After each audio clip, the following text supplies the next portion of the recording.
Okay, so last class तक हम लोगों ने जो कंप्लीट बात करी थी वो बात करी थी हम लोगों ने बेसिकली ना एरोमेटिक कंपाउंड्स की। तो today we will discuss mesomeric effect. ठीक है, मीजोमेरिक इफेक्ट। देखो मीजोमेरिक इफेक्ट क्या है कि जैसे मान लीजिए कि participation of Sir, screen is frozen. Frozen sir. हाँ सर, हमें लगा कि हमारा साइड से। हमारा नेट प्रॉब्लम हो रहा है, ये आपका वॉलपेपर दिखा रहा है।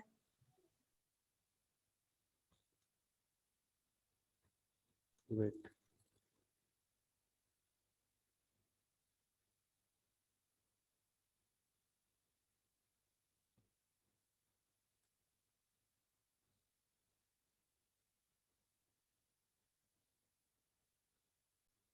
तो बेसिकली मीजोमेरिक इफेक्ट का मतलब क्या होता है? Participation of mesomeric group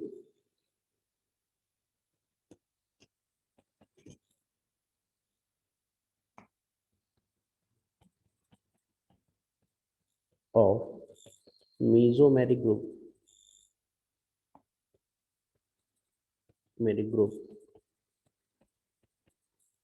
in resonance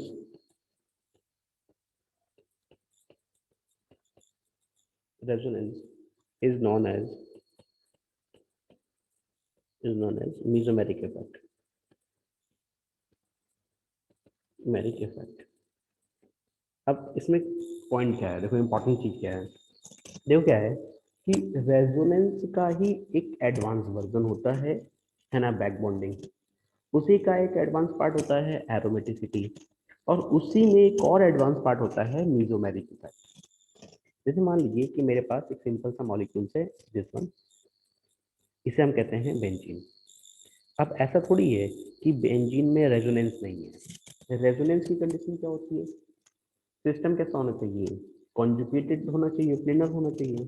तो ये कॉन्जुगेटेड भी है और प्लेनर भी है, तो इसमें रेजोनेंस है। लेकिन इसमें ना तो कोई मीजोमेरिक ग्रुप है और ना ही इसके अंदर कोई मीजोमेरिक इफेक्ट है, कुछ नहीं है इसके अंदर ऐसा। ठीक है ना?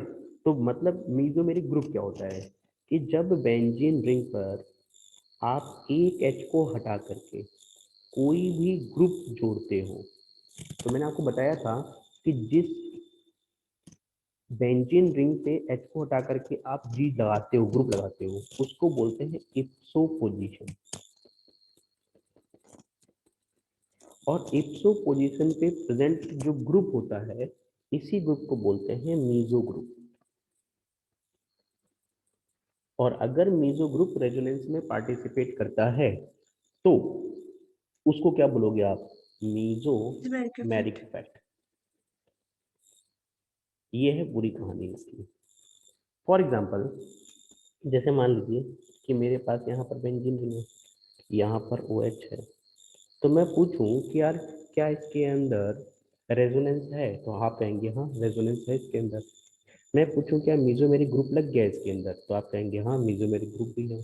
क्या मीजोमेरिक ग्रुप अपने लोन पेयर को रिंग में पार्टिसिपेट करा रहा है? यस। तो यानी कि मीजोमेरिक इफेक्ट भी है। तो यानी कि क्या कंडीशन होनी चाहिए मीजोमेरिक ग्रुप को मीजोमेरिक इफेक्ट शो करने के लिए? तो हमारे पास दो कंडीशंस होनी चाहिए। या तो उसके पास लोन पेयर देख लो, या उसके पास क्या देख लो, मल्टीपल बॉन्ड चेक कर लो। तो अगर मल्टीपल बॉन्ड है या लोन पेयर है डायरेक्ट रिंग से अटैच एलिमेंट के पास में, तो हम कहेंगे कि that is mesomeric effect. For example, जैसे मान लो मैंने लिखा CH डबल बॉन्ड O, तो अगर यहाँ पर भी अगर आप बात करेंगे तो यहाँ पर मीजोमेरिक ग्रुप है, मीजोमेरिक ग्रुप है, तो मीजोमेरिक इफेक्ट भी प्रेजेंट होगा, नो डाउट। रेजोनेंस तो है ही सही, ठीक है ना? तो participation of mesomeric group in resonance is known as what? Mesomeric effect. It is clear? Yes और no? Okay, now next is what? Mesomeric group are two types. Mesomeric group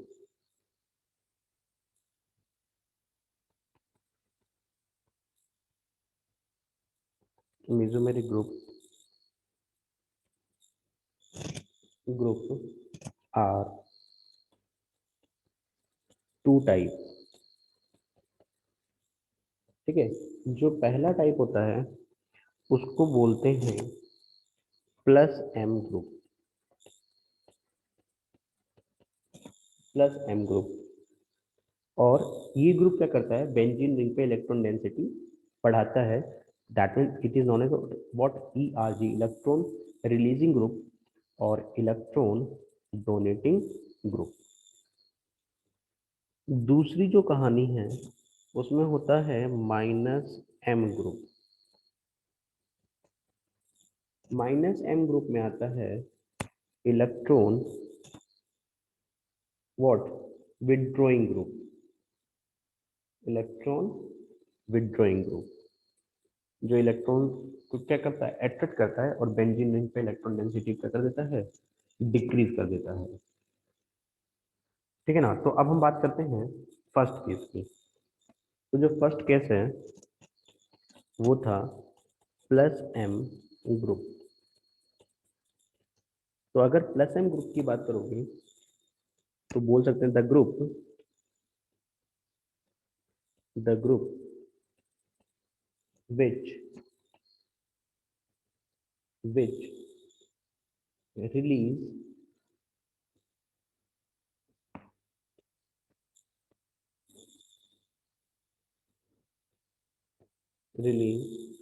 the electrons through resonance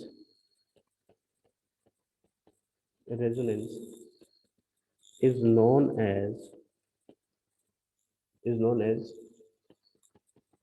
plus m effect. ठीक है, तो मतलब जो benzene ring पे electron density increase करते हैं। तो अगर हम बात करें ऑर्डर की बात करें तो order of plus M group, तो नेगेटिव चार्ज की इलेक्ट्रॉन डोनेट करने की टेंडेंसी सबसे ज्यादा होती है। तो सबसे आगे जो आएगा वो आएगा CH2 negative, then NH negative, then O negative, then Nr2, then NHR, then NH2, then OH, then OR, then N HC double bond OR, then OC double bond OR, etcetera. अब बेसिकली ये करते क्या है, etcetera के बाद चाहो तो यहाँ पर हैलोजेंस भी लिख लेते हैं अपन, फ्लोरीन, क्लोरीन, ब्रोमीन और आयोडीन। ठीक है ना। तो ये हो गया, लेकिन इसमें एक बात ध्यान रखनी है आपको कि जो हैलोजेंस जो होते हैं उनका जो माइनस आई होता है वो डोमिनेटिंग फैक्टर में रहता है किसके, प्लस एम के। ठीक है ना। अच्छा, ये करते क्या है भाई, तो बेसिकली इनका काम काम क्या है, बेंजीन रिंग पे इलेक्ट्रॉन डेंसिटी को इंक्रीज करना। तो यहाँ पर एक एग्जांपल कर लेते हैं। ये रहा OH, तो ये क्या करेगा, ये इलेक्ट्रॉन्स को अंदर की तरफ देगा। तो जैसे इलेक्ट्रॉन अंदर की तरफ देगा OH डबल बॉन्ड और रिंग के ऊपर क्या लग जाएगा, नेगेटिव चार्ज। अब इसको अगर तुम रेजोनेंस स्टेबलाइज करोगे तो ये बॉन्ड टूटेगा, तो यहाँ आपको मिलेगा डबल बॉन्ड OH पॉजिटिव, यहाँ डबल बॉन्ड, यहाँ क्या मिल जाएगा, नेगेटिव चार्ज। इसके बाद अगर मैं इस बॉन्ड को ब्रेक करूंगा तो it convert in double bond OH positive charge, double bond negative charge, और इसके बाद वापस से ये बॉन्ड टूटेगा तो it convert in OH and this one.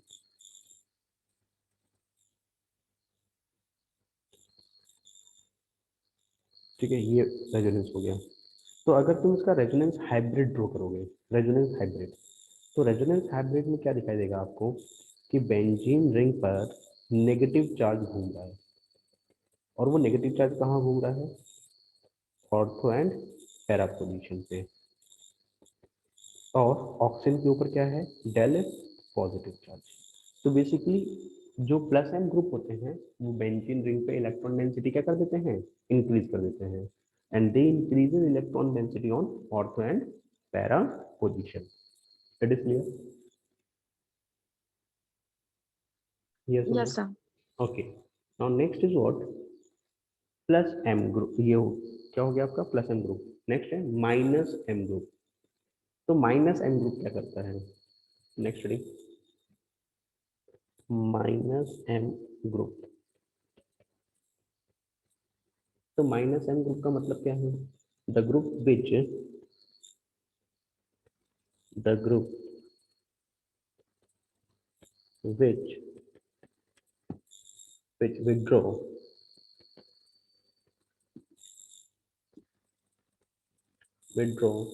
the electrons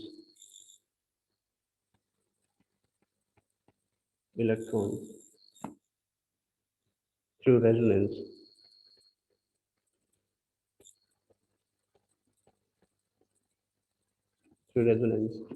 are known as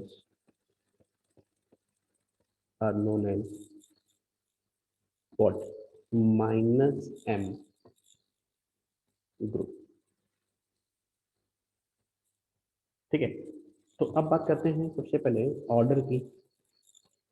तो order of minus M group, तो जो इलेक्ट्रॉन डेफिशिएंट होंगे वो इलेक्ट्रॉन को आप विड्रॉ कर लेंगे। तो सबसे पहले आता है CH2 पॉजिटिव, देन BH2। अच्छा, BH2 में क्या है, इलेक्ट्रॉन डेफिशिएंसी नहीं है, ओ इलेक्ट्रॉन के ऊपर चार्ज नहीं है बट इलेक्ट्रॉन डेफिशिएंट है ये। इसके बाद नंबर आता है NO2 का, देन CN का, देन एल्डिहाइड का, देन कीटोन का, देन एसिड क्लोराइड का, then carboxylic acid, then amide, etcetera. अब इसका भी एग्जांपल देता हूँ, ठीक है ना।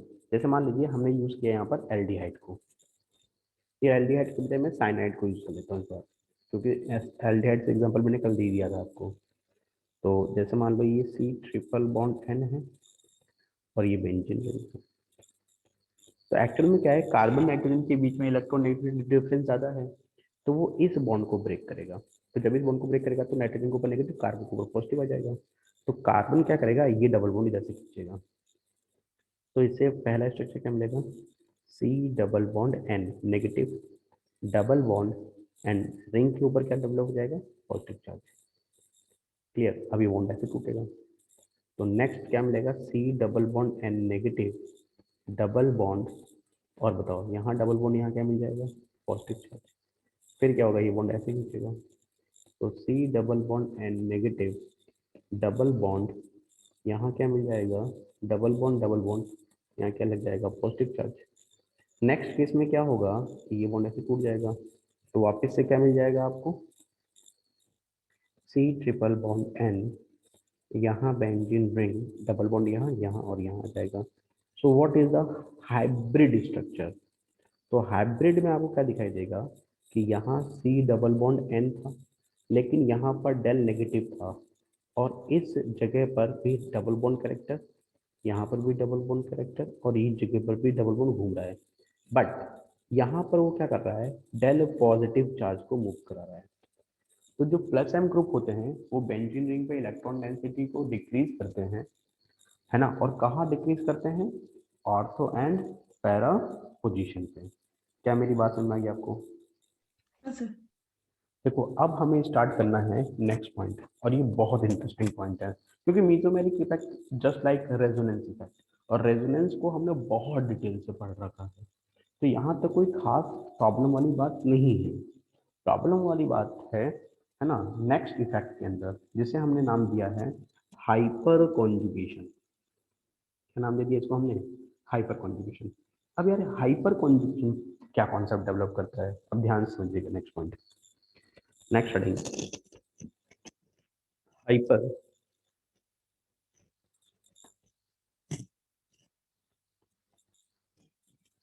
कॉन्जुगेशन।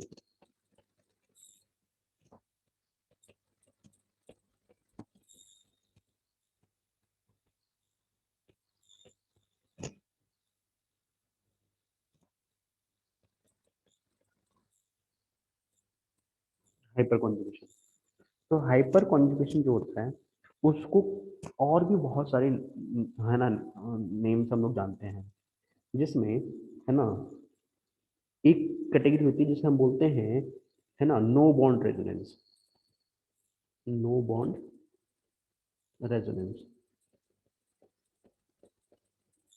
ना। एक और कैटेगरी होती है, एक और नाम होता है मतलब, जिसे हम बोलते हैं है ना sigma pi resonance, sigma pi resonance. एक और कैटेगरी मतलब एक और तरीके का नाम होता है, जिसने इसको डिस्कवर किया था उसके नाम पे रखा जाता है Baker Nathan effect, Baker Nathan effect. तो ये सब इसके ही नाम हैं, तो ये लगभग सारे नाम आपको पता होने चाहिए। तो बेसिकली इसमें होता क्या है ना, क्या होता क्या है इसके अंदर। तो इसमें होता क्या है, displacement of sigma electrons. Basically इसमें क्या होता है, डिस्प्लेसमेंट ऑफ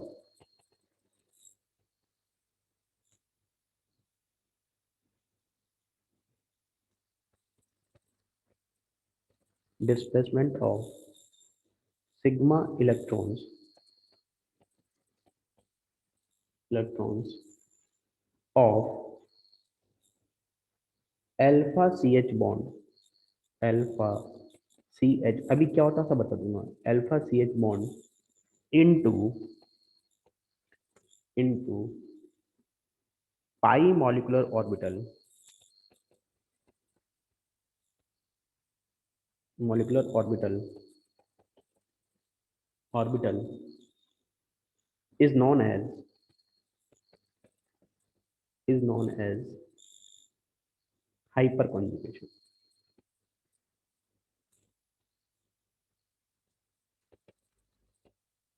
अब बात यह आई कि ये कॉन्सेप्ट डेवलप कैसे हुआ, ये कॉन्सेप्ट भाई हमारे सामने आया कैसे। तो देखो एक्चुअल में क्या होता है, ध्यान समझिएगा। जो बैकर नाथन थे उन्होंने क्या किया, कुछ मॉलिक्यूल्स के ऊपर वो एक्सपेरिमेंट कर रहे थे। उसमें उन्होंने एक मॉलिक्यूल लिया ethene, H H C double bond H and H. तो इन्होंने इस मॉलिक्यूल्स में जो सी सी डबल बॉन्ड था इसके बीच की जो बॉन्ड लेंथ थी वो निकाल ली। वो बॉन्ड लेंथ आ गई 1.34 एंगस्ट्रॉम। इसकी बॉन्ड लेंथ कितनी थी, 1.34 एंगस्ट्रॉम। तो यानी कि उन्होंने कहा कि डबल बॉन्ड की जो बॉन्ड लेंथ होती है वो 1.34 एंगस्ट्रॉम होती है, कोई दिक्कत वाली बात नहीं थी। अब इन्होंने क्या किया कि एक और एग्जांपल लिया, CH3 CCH3 H and CH double bond CH2।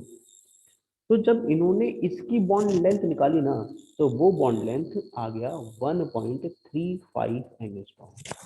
तो यार बॉन्ड लेंथ बढ़ गई। अब यार बॉन्ड लेंथ तब बढ़ती है जब डबल बॉन्ड कैरेक्टर कम होता है, और डबल बॉन्ड कैरेक्टर कम होता था रेजोनेंस के थ्रू। अब इसके पास रेजोनेंस तो है नहीं, तो फिर इसने अपना डबल बॉन्ड कैरेक्टर कम कैसे कर लिया, यानी कि बॉन्ड लेंथ बढ़ा कैसे ली। तो उन्होंने सोचा कि यार हो सकता हो कि है ना कुछ टेक्निकल प्रॉब्लम हो रही हो। उन्होंने एक और एग्जांपल दिया, CH3CH2 और यहाँ लिखा CH डबल बॉन्ड CH2। जब उन्होंने इस मॉलिक्यूल्स के डबल बॉन्ड की बॉन्ड लेंथ निकाली ये यहाँ पर, तो अब ये बॉन्ड लेंथ पहले के रेस्पेक्ट में और ज्यादा आ गई, कितनी 1.37 एंगस्ट्रॉम। तो इन्होंने कहा यार कुछ तो गड़बड़ चल रहा है भाई। उन्होंने फिर एक लास्ट एग्जांपल लिया, HCHHCH डबल बॉन्ड CH2, और इस बार क्या हुआ, ये जो बॉन्ड लेंथ आ गई वो आ गई 1.39 एंगस्ट्रॉम। यार बॉन्ड लेंथ बढ़ती जा रही है, बॉन्ड लेंथ बढ़ती जा रही है, मतलब डबल बॉन्ड कैरेक्टर कम हो रहा है। तो यार ऐसा क्यों? फिर उन्होंने एक और एग्जांपल लिया, CH3CCH3 and CH3CH double bond CH2, और इस बार बॉन्ड लेंथ आ गई वापस से 1.34 NH2 जो पहले थी। तो यार यानी कि अगर मैं इस मॉलिक्यूल की बात कर रहा हूँ, इसकी बॉन्ड लेंथ और इसकी बॉन्ड लेंथ ये सेम आ रही है, तो बीच वाले में ऐसा क्या हो रहा है कि बॉन्ड लेंथ चेंज हो रही है, इसकी बॉन्ड लेंथ, इसकी बॉन्ड लेंथ और इसकी बॉन्ड लेंथ ये बदल रही है, और फर्स्ट और लास्ट की बॉन्ड लेंथ सेम आई। तो इन्होंने कहा कि यार कहीं ना कहीं जो डबल बॉन्ड के पास वाला कार्बन है, डबल बॉन्ड के पास वाला कार्बन, ये वाला कार्बन, इस कार्बन पे जो हाइड्रोजन है वो कुछ ना कुछ तो रोल प्ले कर रहे हैं। देखो, डबल बॉन्ड के पास वाला कार्बन जो होता है ना, उसको बोलते हैं अल्फा कार्बन। अल्फा कार्बन के पास जो हाइड्रोजन है वो कुछ ना कुछ चेंजिंग कर रहा है इसके अंदर, क्योंकि देखो यहाँ पर अल्फा कार्बन ही नहीं है पहले वाले में, और दूसरे वाले में अल्फा कार्बन तो है लेकिन इसके पास क्या नहीं है, हाइड्रोजन नहीं है। तो कहीं ना कहीं बीम अल्फा कार्बन के हाइड्रोजन का है। डेफिनेशन क्या लिखा था मैंने, displacement of sigma electrons of alpha CH bond.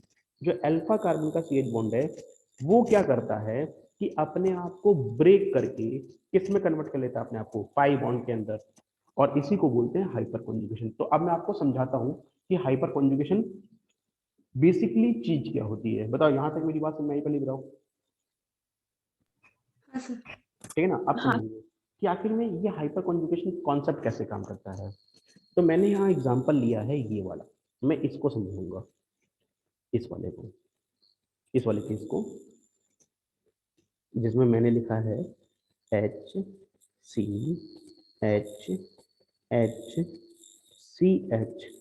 Double bond CH2। तो देखो, अगर तुम इस मॉलिक्यूल्स की पूरी कहानी देखो तो इसमें कहीं से कहीं तक भी कॉन्जुगेशन नहीं है, इसमें कहीं से कहीं तक भी क्या नहीं है, कॉन्जुगेशन नहीं है। ये सुनो, अरे अरे सुनो हाँ सर, भाई, कॉन्जुगेशन। कॉन्जुगेशन तो नहीं है। हाँ अच्छा, ये बॉन्ड जो है मेरा, ये सिग्मा बॉन्ड है, और ये बॉन्ड मेरा कौन सा बॉन्ड है, पाई बॉन्ड है, ठीक है ना? तो वो क्या करता है ना, उन्होंने क्या बताया बैकनर्थ ने, उन्होंने कहा कि यार देखो ऐसा है, ये जो आपका सिग्मा बॉन्ड है इसको आप तोड़ दीजिए, तो HCH, यहाँ क्या आ जाएगा, H पॉजिटिव, और यहाँ क्या आ जाएगा, नेगेटिव चार्ज। बोलो, और ये नेगेटिव चार्ज, और यहाँ क्या रखा हुआ है आपके पास में, CH डबल बॉन्ड CH। ये सुनो, बोलो भाई। तो यस सर। क्या अब आपको कॉन्जुगेशन दिखाई दे रहा है, negative charge single bond double bond, बोलो ये सुनो। तो क्या ये हाँ रेजोनेंस में पार्टिसिपेट कर सकता है, ये इधर हाँ आएगा, ये इधर आएगा। हाँ सर। तो इसका मतलब हम इससे दूसरा स्ट्रक्चर क्या ड्रॉ कर लेंगे कि यहाँ आएगा HCH double bond CH single bond what, CH2 negative, और ये रखा है H%। तो बताओ, जहां पर पहले सिंगल बॉन्ड था क्या वहां डबल बॉन्ड आ गया, और जहां पर पहले सिंगल डबल बॉन्ड था वहां क्या सिंगल बॉन्ड आ गया। इस वजह से यहाँ पर जो सिंगल बॉन्ड कैरेक्टर डेवलप हुआ है उसी की वजह से बॉन्ड लेंथ बड़ी होगी। यस और नो? हाँ सर। अच्छा, यस सर। अब ये पूरा घूम करके पीछे आएगा, तो जब पूरा घूम करके पीछे आएगा तो अब ये वाला H कहेगा कि यार अब हमें जाने दो बॉन्ड तोड़ने के लिए, अब हम भी रेजोनेंस कराएंगे। तो अब जो स्ट्रक्चर बन रहा है उसको मैं नीचे ड्रॉ कर रहा हूँ। इस बार मैंने ये वाला H तोड़ा है, यहाँ CH क्या रखा, negative charge, CH double bond CH2। बताओ, ये रेजोनेंस में गया तो इससे क्या मिलेगा, CH double bond CH single bond CH2 negative, और यहाँ क्या रखा हुआ है, H प्लस आयन। तो अब पहले ऊपर वाला रेड वाला H टूट करके रेजोनेंस करा रहा था, अब ब्लैक वाले ने भी तोड़ा, वापिस से घूम के आया, तो इसने कहा यार हम भी एक बार जाएंगे रेजोनेंस कराने के लिए। तो अगर ये गया रेजोनेंस कराने के लिए तो मुझे क्या मिला, HCH negative H plus ion CH double bond CH2 जब ये रेजोनेंस कराने जाएगा तो it convert in H C H, double bond C H, single bond C H two negative, और क्या आ गया H%। तो यानी कि कुल मिलाकर के अल्फा कार्बन पर जितने ज्यादा हाइड्रोजन होंगे, अल्फा हाइड्रोजन होंगे, उतनी ही टाइम H निकलेगा, और जितनी टाइम H निकलेगा उतनी बार रेजोनेंस होगा। जितनी ज्यादा रेजोनेंस होगी उतना कम डबल बॉन्ड कैरेक्टर होगा, और उतनी ही ज्यादा क्या आ जाएगी, बॉन्ड लेंथ आ जाएगी।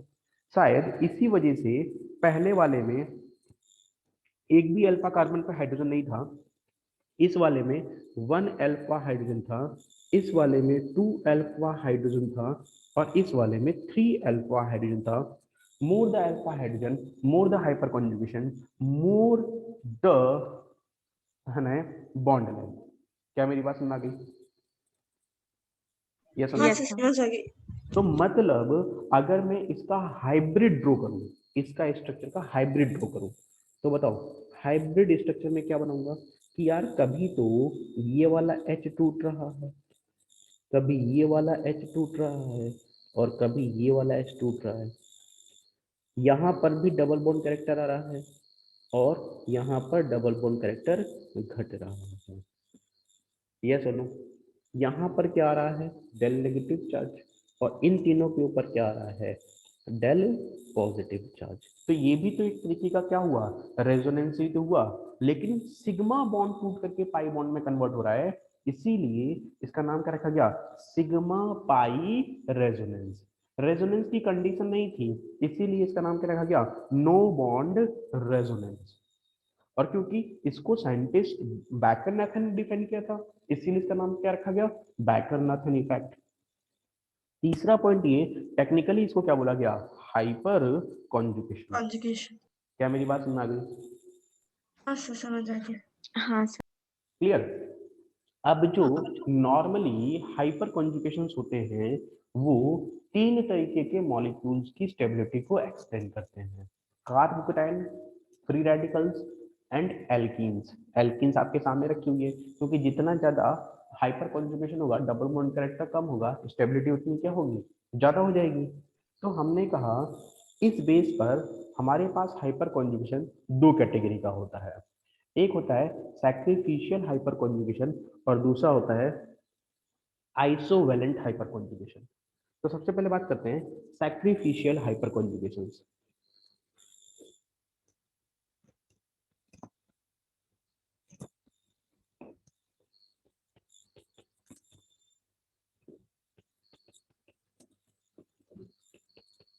Sacrificial hyper conjugation,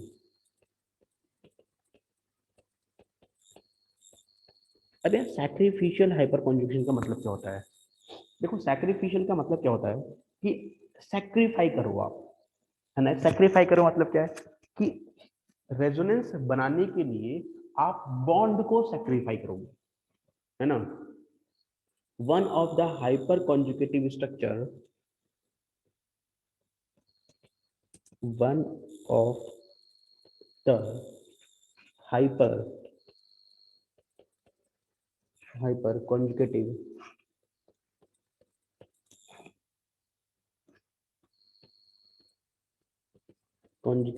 structure has less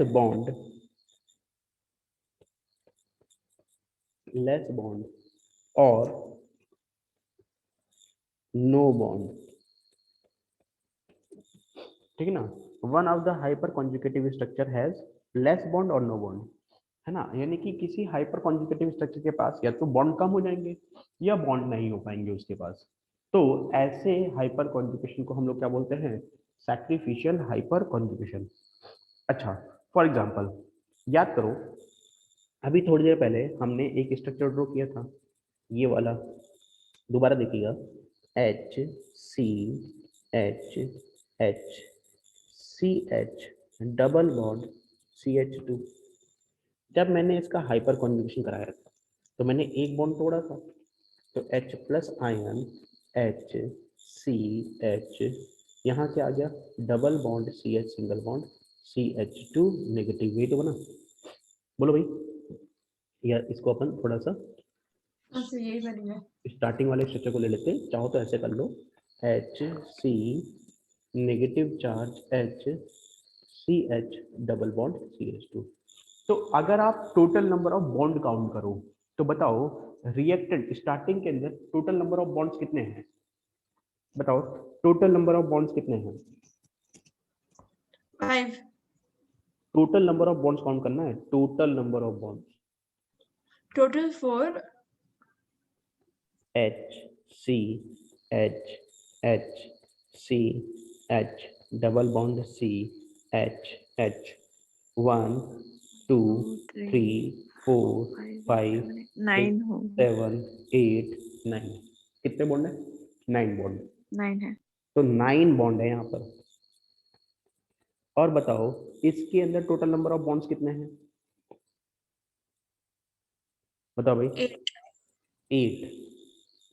8 bond है इसके पास, 8 बॉन्ड है। अब बताओ क्या बॉन्ड मेरा कम हो गया एक, बोलो भाई, हाँ एक बॉन्ड मेरा कम हो गया, हाँ सर। इसीलिए इसको कौन सा हाइपर कॉन्जुगेशन बोलोगे आप, सैक्रिफिशियल हाइपर कॉन्जुगेशन। क्या मेरी बात समझ में आ गई? यस अरे सर। यार ये सुनो। Yes sir. ओके, दूसरा होता है आइसोवैलेंट हाइपर कॉन्जुगेशन। अब जो आइसोवैलेंट हाइपर कॉन्जुगेशन होता है उसकी क्या कहानी होती है वो समझिए। Isovalent isovalent valent hyperconjugation.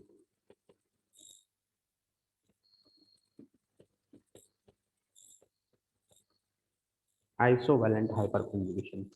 तो आइसोवैलेंट हाइपर कॉन्जुगेशन ये कहता है कि किसी भी हाइपर कॉन्जुगेटिव स्ट्रक्चर्स में नंबर ऑफ बॉन्ड्स है ना उतने ही रहेंगे जितने पहले थे, है ना।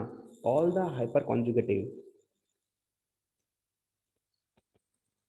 all the hyper conjugative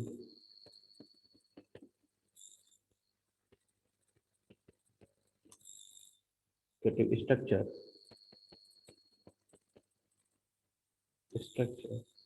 has same number of bonds, same number of bonds। तो सेम नंबर ऑफ बॉन्ड्स आ जाते हैं आपके पास में। फॉर एग्जांपल देखिएगा ध्यान से, जैसे मानने मैंने क्या किया, ध्यान समझिएगा, मैंने लिखा HCH और यहाँ क्या लिखा CH2 पॉजिटिव चार्ज, ठीक है ना। अब क्या है कि मेरे को पहला बॉन्ड ब्रेक किया, ये वाला बॉन्ड ब्रेक किया मैंने, इट इज सिग्मा बॉन्ड। तो जब तुमने इस बॉन्ड को ब्रेक किया तो ब्रेक करने के बाद ये क्या बनाएगा, यहाँ क्या आएगा H प्लस आयन। बताओ कार्बन के ऊपर क्या लग जाएगा, नेगेटिव चार्ज, और जो नेगेटिव चार्ज होगा वो बगल वाले से क्या करेगा, बॉन्डिंग कर लेगा। ये सुनो, यस सर। और ये भी ऐसे ही काम करेगा जैसे डबल बॉन्ड के साथ होता था। तो अगर मैं इसका भी हाइब्रिड ड्रॉ करूंगा तो हाइब्रिड कैसा बनेगा, HCH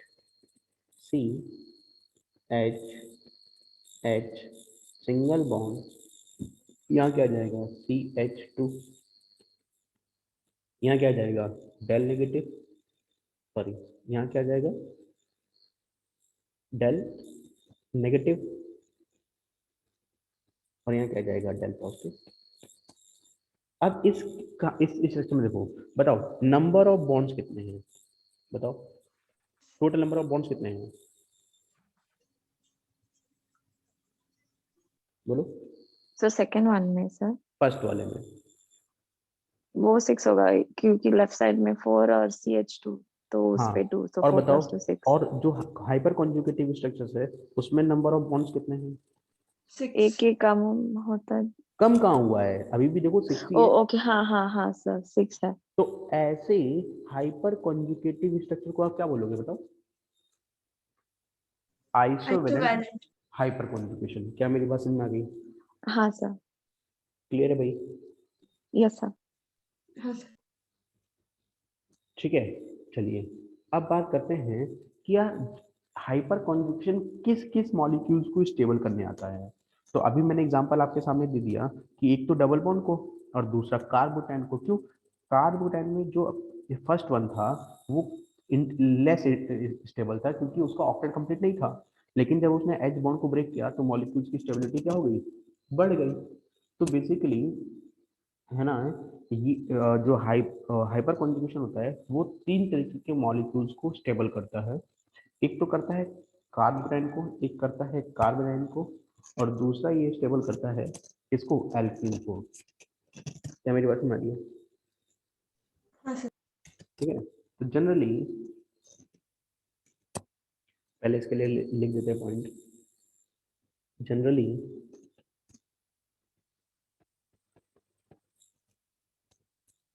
नॉट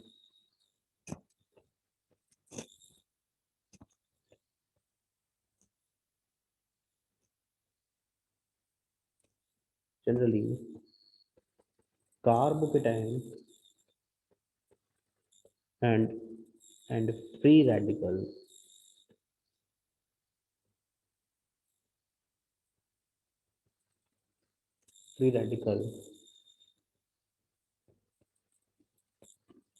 so isovalent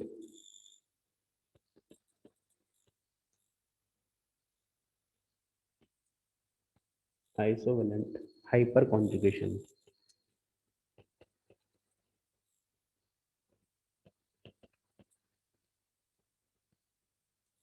हाइपरकॉन्जुगेशन, ठीक है।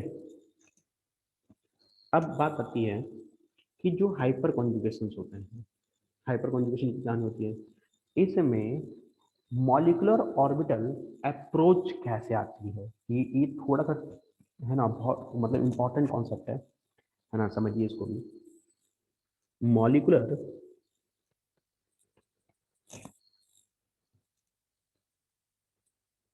Molecular orbital approach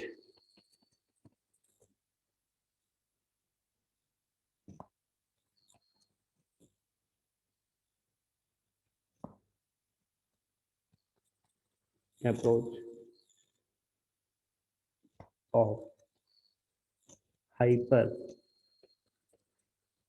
conjugation. समझिएगा इस पॉइंट को, molecular orbital approach of hyper conjugation ये कैसे काम करता है इसके अंदर। देखो, सबसे पहले बात करते हैं, ठीक है, किसके अंदर हम लोग बात करेंगे? सबसे पहले बात करते हैं कार्बोकेटाइन वाले केस में। तो पहला जो केस मैंने लिया है वो लिया है कार्बोकेटाइन में। मैंने क्या लिखा? CH2, यहाँ लिखा CH2 पॉजिटिव, और यहाँ क्या लिखा हुआ है H। तो बताओ, ये जो सिग्मा बॉन्ड है यही टूट रहा है। अच्छा, जो सिग्मा बॉन्ड टूट रहा है यही जाकर के पाई बॉन्ड में कन्वर्ट हो रहा है। तो ये क्या बन जाएगा? CH2 डबल बॉन्ड CH2, और यहाँ क्या होना जाएगा? H plus N। बोलो ये तो बनेगा? बोलो भाई। तो जो सिग्मा बॉन्ड हाँ टूट रहा है, जो सिग्मा बॉन्ड टूट रहा है वो इस कार्बन के वैकेंट पी में एंटर कर रहा है, वैकेंट पी ऑर्बिटल में। बोलो भाई, हाँ वैकेंट पी ऑर्बिटल में एंटर कर रहा है। तो यानी कि इस तरीके के हाइपर कॉन्जुगेशन को तुम क्या बोलोगे? बताओ। सिग्मा पाई हाइपर कॉन्जुगेशन, क्या नाम रखोगे इसका? सिग्मा पाई, सिग्मा पी, क्योंकि पी में जा रहे हो ना आप। सिग्मा पी, पी ऑर्बिटल खाली है ना, वैकेंट पी है इसके पास में। सिग्मा पी हाइपर कॉन्जुगेशन, क्या नाम रखोगे इसका? Sigma P hyper conjugation. क्यों बोला? क्योंकि ये जो पी है ना, यही तो क्या है इसका? वैकेंट है। अरे यार, यस और no? Empty orbital. Yes sir.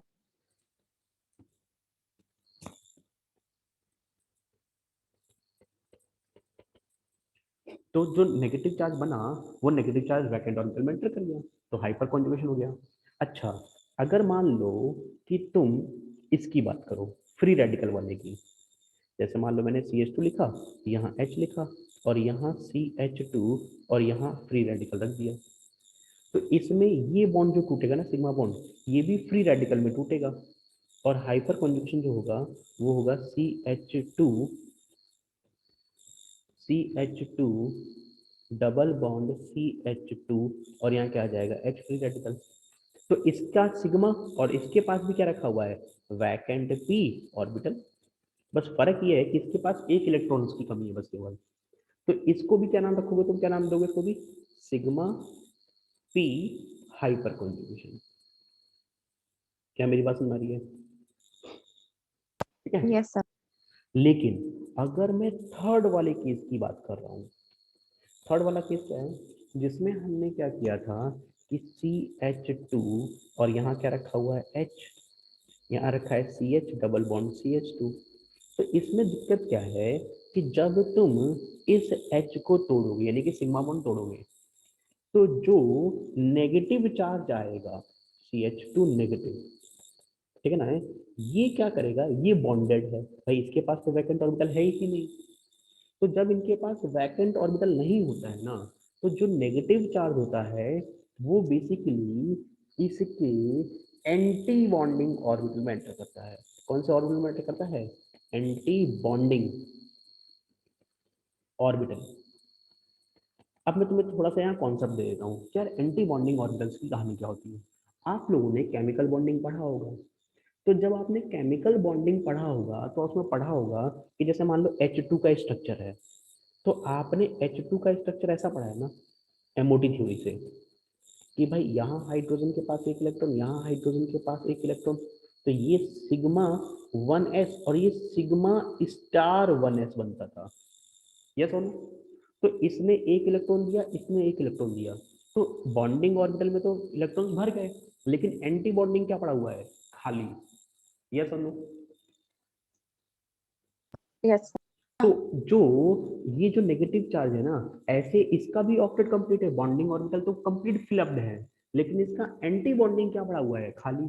तो ऐसे ही नेगेटिव चार्ज इसके एंटी बॉन्डिंग में पहले अटैक करता है, और एंटी बॉन्डिंग में अटैक करने के बाद फिर ये पाई बॉन्ड टूटता है, और ये double bond anti bonding orbital से बॉन्डिंग ऑर्बिटल्स में कन्वर्ट होता है। इसीलिए इसका नाम रखा जाता है sigma pi star hyper conjugation. क्या नाम रखा गया इसका, सिग्मा पाई स्टार, क्योंकि आपके पास जो इलेक्ट्रॉन्स जा रहे हैं पाई बॉन्ड बनाने के लिए, वो वैकेंट पी में नहीं जा रहे हैं, उसके एंटी बॉन्डिंग में जा रहे हैं।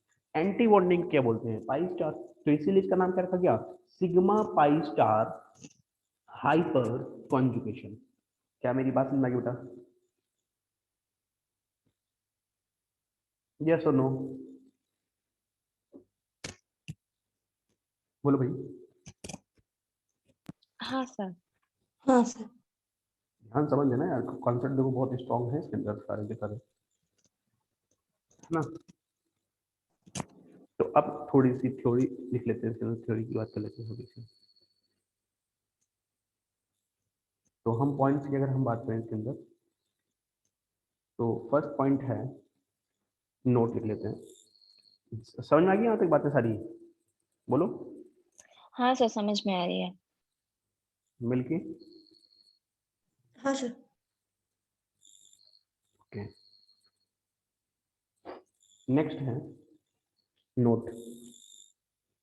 नोट फर्स्ट है, carbon attach to double bonded carbon, carbon attached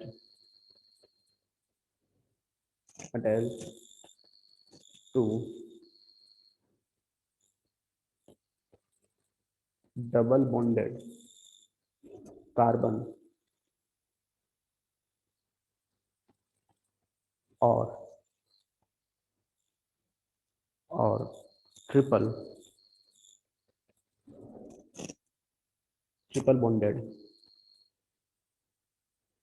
bonded carbon is known as alpha carbon, alpha carbon and hydrogen and hydrogen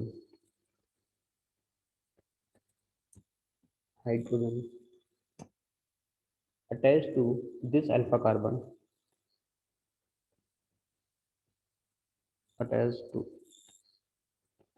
this alpha carbon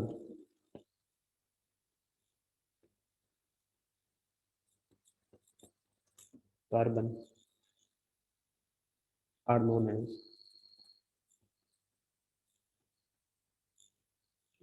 as what? Alpha hydrogen.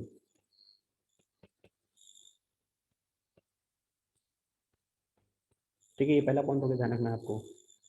दूसरा point ये है कि hydrogen attach to sp3 alpha carbon participates in hyperconjugation. Hydrogen attached to hydrogen attached to sp3 alpha carbon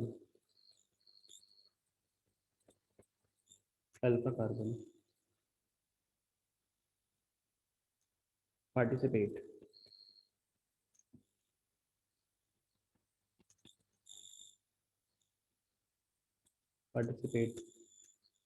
hyperconjugation।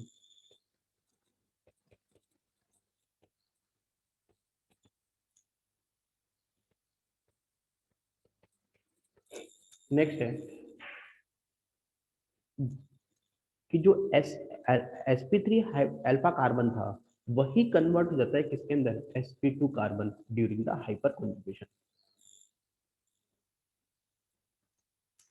sp3 alpha carbon converted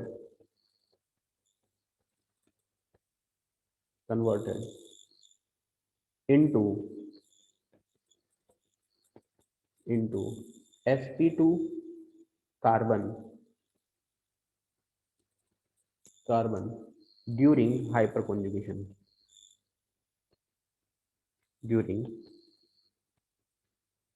hyper conjugation,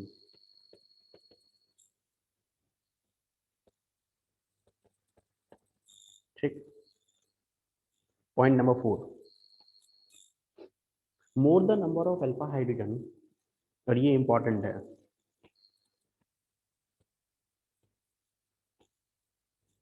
five star है, more the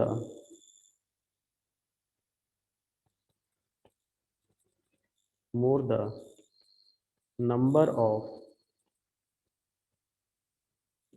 of alpha hydrogen, more will be hyperconjugative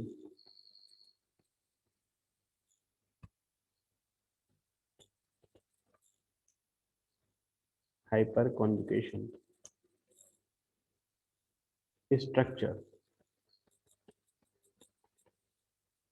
which results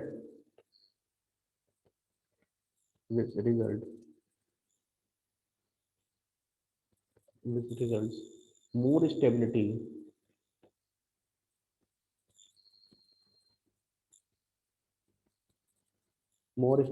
of alkene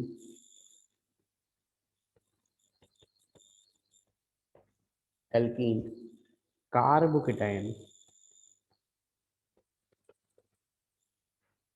and free radical।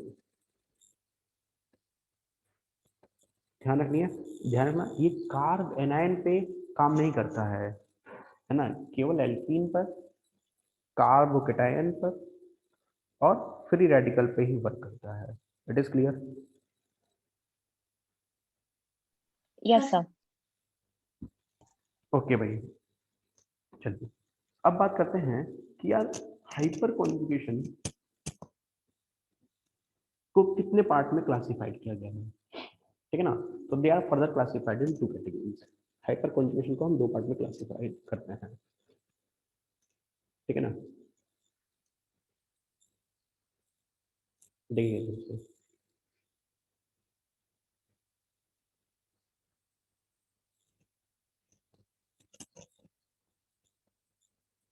Hyper conjugation,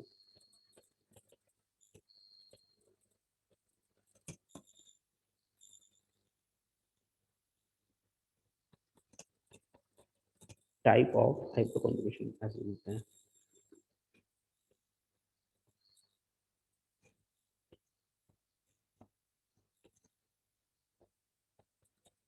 type of hyper conjugation. तो अगर हम hyper conjugation को classified करें तो ये 2 category का होता है। एक तो होता है प्लस एच इफेक्ट, एक होता है minus H effect. Minus H effect. तो सबसे पहले बात करते हैं प्लस एच इफेक्ट की, ठीक है। तो प्लस एच इफेक्ट की अगर हम बात करें, first category plus H effect. तो पहले तो समझ लीजिए प्लस एच इफेक्ट। तो प्लस एच इफेक्ट क्या होता है, जैसे मान लो कि हमारे पास ये एक मॉलिक्यूल है CH3 टॉलुइन। अब बताओ इसके अंदर क्या इसके अंदर आर इफेक्ट है? बोलो। Yes yes Yes, sir. क्या इसके अंदर मेसोमेरिक ग्रुप है? हाँ हाँ सर। हाँ। क्या इसके अंदर मेसोमेरिक इफेक्ट है? नहीं सर एब्सेंट। एब्सेंट है। मेसोमेरिक इफेक्ट नहीं है, लेकिन इसके पास एक नया इफेक्ट डेवलप हो गया, हाइपर कॉन्जुगेशन। ये इफेक्ट डेवलप हो गया। कैसे डेवलप हो गया? देखो ध्यान से, मैंने क्या कहा था कि डबल बॉन्ड के पास वाला कार्बन, तो ये आपका डबल बॉन्ड हो गया।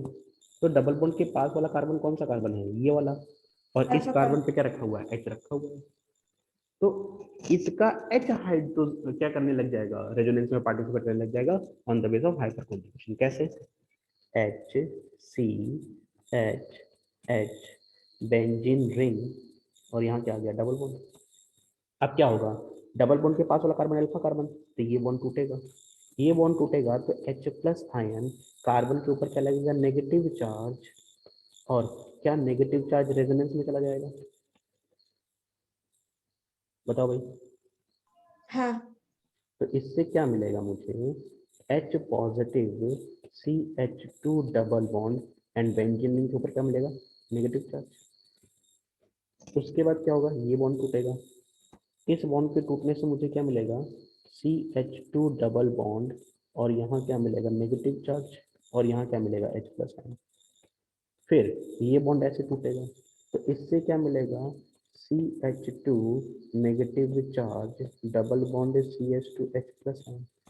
और फिर फाइनली ये बॉन्ड वापस से ऊपर जाएगा तो it convert in CH3 benzene ring and double bond. घूम गया। तो प्लस एच जो होता है वो बेंजीन रिंग पर इलेक्ट्रॉन डेंसिटी बढ़ाता है। और इलेक्ट्रॉन डेंसिटी कहाँ बढ़ाता है? तो ये भी ऑर्थो एंड पैरा पर ही इलेक्ट्रॉन डेंसिटी बढ़ाता है। Del negative del negative del negative. यहाँ क्या है? सी, ये बॉन्ड टूट सकता है, ये बॉन्ड टूट सकता है, ये बॉन्ड टूट सकता है। यहाँ डेल पॉजिटिव बनेगा, यहाँ डेल पॉजिटिव बनेगा, और यहाँ डेल पॉजिटिव बनेगा। क्या मेरी बात समझ आ गई आपको? हाँ हाँ सर। अब बात करते हैं कि जो प्लस एच इफेक्ट होता है उसका ऑर्डर क्या होता है। तो यार अल्फा कार्बन पर नंबर ऑफ अल्फा हाइड्रोजन ज्यादा होने चाहिए। तो ऑर्डर की बात करोगे अगर तुम, order of plus H effect, तो सबसे आगे आता है CH3, then CD3, then CD3। ये तीनों H ही हैं, लेकिन क्योंकि H की बॉन्ड स्ट्रेंथ कम होती है तो वो जल्दी टूट सकता है एज कम्पेयर टू T के। उसके बाद आएगा CH2 CH3, दो अल्फा हाइड्रोजन, और फिर आएगा CH CH3 एंड CH3 खत्म। ठीक है ना। नोट ये लिख सकते हैं, जैसे नोट की बात करें तो ये जो ग्रुप होते हैं अल्काइल ग्रुप, ये बेंजीन रिंग पे इलेक्ट्रॉन डेंसिटी बढ़ाते हैं। तो नोट लिख लीजिए आप यहाँ पर, note CH3 increases the electron density in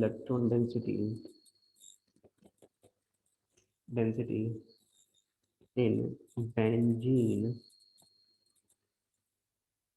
ring due to its plus H and plus I nature। बोलो भाई, क्या मेरी बात सुना रही? अब बात करते हैं माइनस एच हाँ effect. Sir. Next heading, second category, minus H effect. जो माइनस एच इफेक्ट होता है इसी को बोलते हैं रिवर्स हाइपर कॉन्जुगेशन।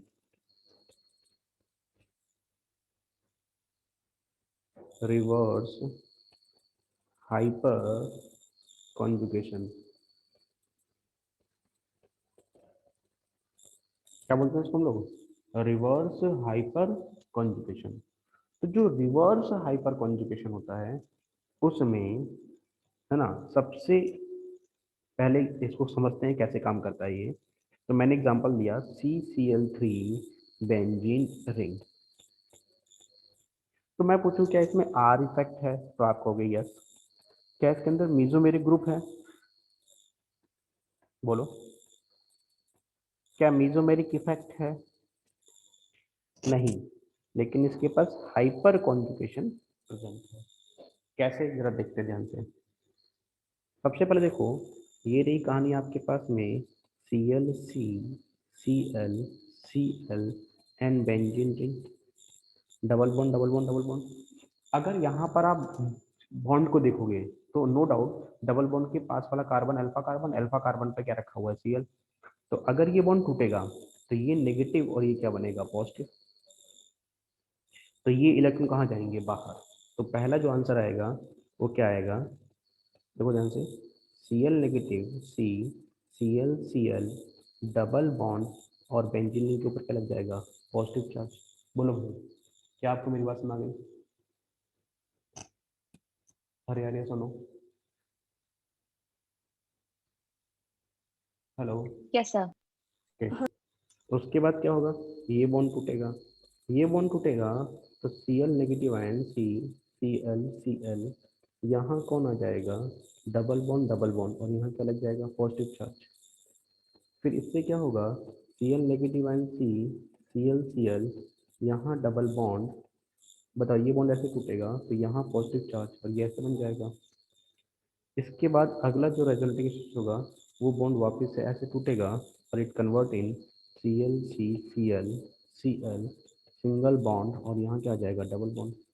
तो अगर हाइब्रिड ड्रॉ करोगे तो हाइब्रिड क्या कहेगा कि यार देखो, बेंजीन रिंग पर इलेक्ट्रॉन डेंसिटी तो हो गई है कम, ये भी टूट रहा है, ये भी टूट रहा है और ये भी टूट रहा है। Del negative del negative del negative, यहाँ डबल बॉन्ड करेक्टर, यहाँ double bond character, del positive और del positive.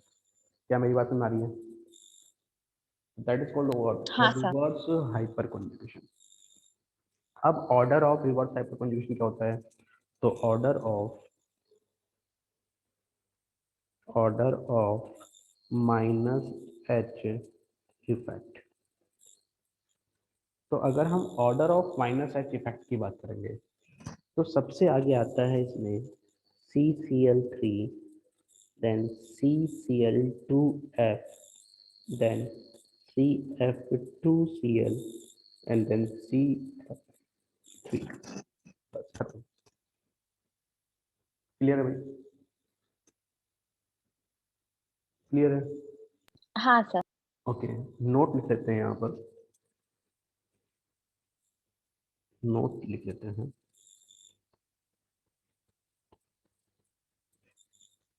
CCl3 or CF3 decreases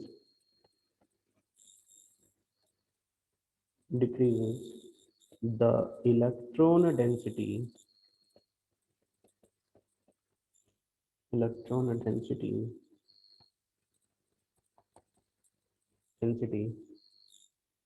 benzene ring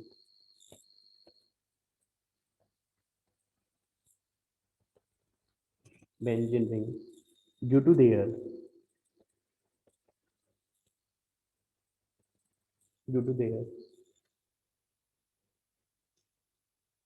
minus H and minus I nature. Clear? Clear भाई? Yes, sir. चलिए अब बात करते हैं application of hyper conjugation. ठीक है ना, एप्लीकेशन की बात भी करते हैं। क्लियर है भाई? हाँ हाँ सर। ओके, तो एप्लीकेशन की अगर हम बात करेंगे तो सबसे पहले बात करते हैं हाइपर कॉन्जुगेशन में compare the relative stability of carbanion and free radicals, इन सब की बात करेंगे। ठीक है ना, उससे पहले है ना आपको, चलिए पहले क्वेश्चन करा देते हैं फिर आगे बात करते हैं। तो क्वेश्चन नंबर फर्स्ट है, calculate the number of alpha hydrogen. सबसे पहले अल्फा हाइड्रोजन कैलकुलेट करना सिखाते हैं।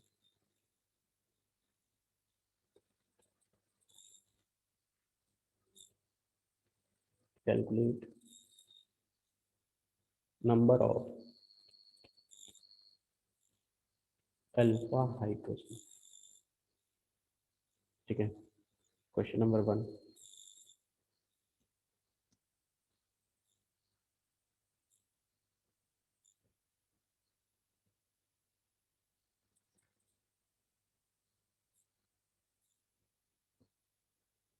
टू, 3,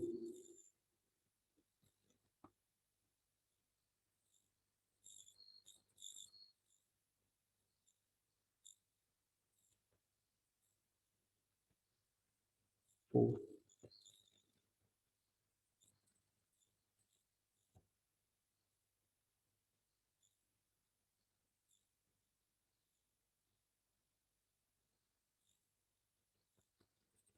5,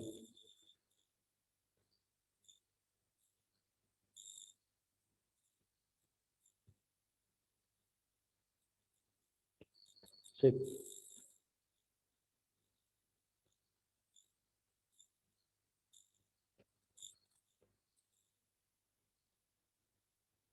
सॉल्व करिए जल्दी से।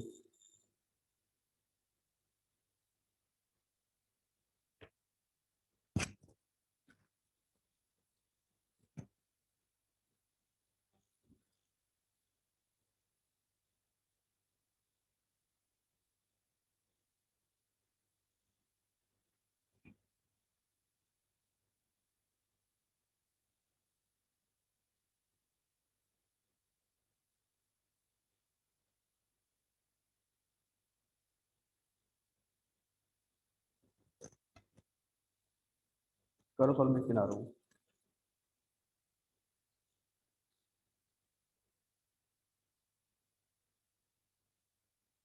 सर आपने क्या बोला सर? सॉल्व करिए। हाँ हाँ सर। देखिए नेक्स्ट ये है कि डबल बॉन्ड कहाँ है, तो हम कहेंगे ये डबल बॉन्ड है, तो डबल बॉन्ड के पास वाला हाँ कार्बन अल्फा कार्बन है, तो इस अल्फा कार्बन पर और इस अल्फा कार्बन पर हेडिंग चेक करने हैं। तो यहाँ कितने एच हैं? 3, और यहाँ भी 3 है। कितने एच हैं? 3, तो टोटल कितने हो गए? 6 अल्फा एच।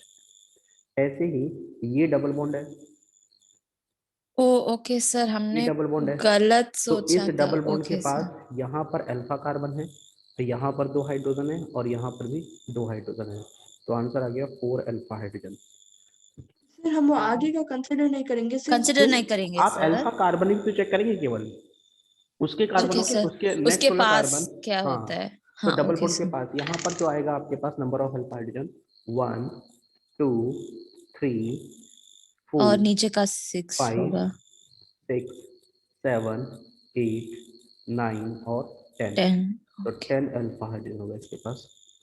यहाँ बात करोगे आप तो ये रहा डबल बॉन्ड, यहाँ पर काउंट करोगे तो 1 2 3, यहाँ सिर्फ एक है 4 और यहाँ 2 आएंगे तो 4 5 6 सर इसमें हम उधर साइड का नहीं लेंगे सर, जैसा वो ऊपर का 3 था।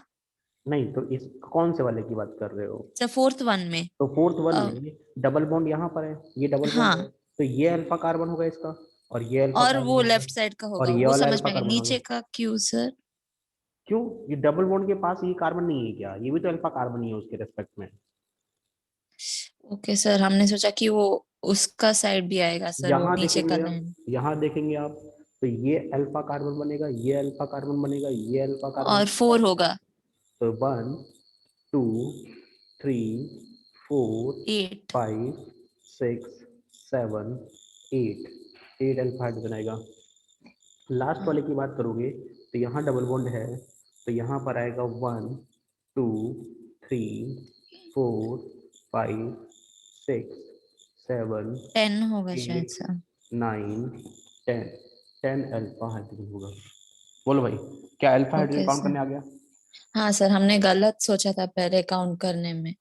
ओके सर, पर फिर भी फोर्थ में थोड़ा कंफ्यूज हो रहा है सर। कोई कंफ्यूजन नहीं है, डबल बॉन्ड के पास वाले कार्बन को अल्फा कार्बन कहोगे चाहे ऊपर हो चाहे नीचे हो।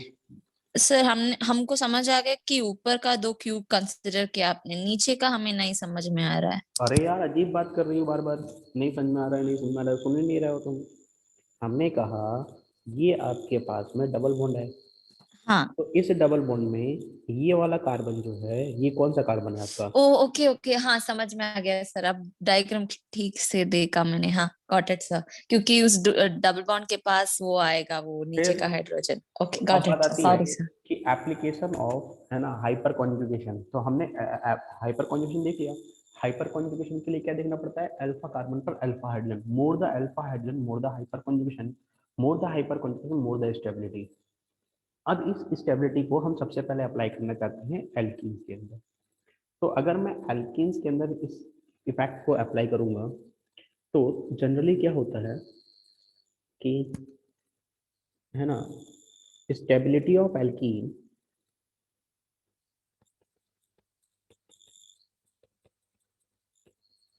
stability of alkene directly proportional to number of alpha hydrogen।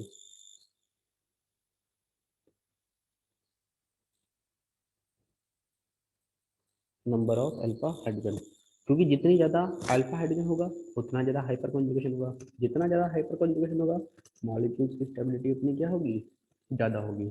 तो अब हम इसको चेक करते हैं, ठीक है ना? आप मुझे बताइएगा आंसर क्या होगा। क्वेश्चन नंबर फर्स्ट,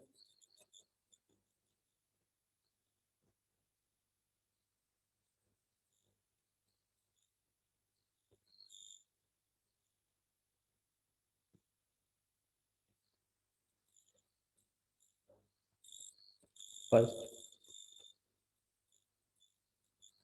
सेकंड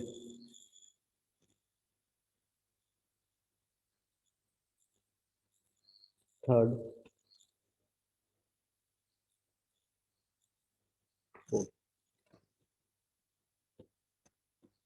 बताइए इसमें स्टेबिलिटी ऑर्डर। ओके सर, वहाँ सॉरी, इनमें first second third fourth A B C D. तो more the alpha hydrogen more the hyperconjugation. हाँ सर, तो डायरेक्टली प्रोपोर्शनल होगा स्टेबिलिटी, जिसमें ज्यादा एच होगा उसमें मोस्ट स्टेबिलिटी होगा ना सर। बताइए फिर आंसर। तो पहले वाले में 6 + 6 12 होगा,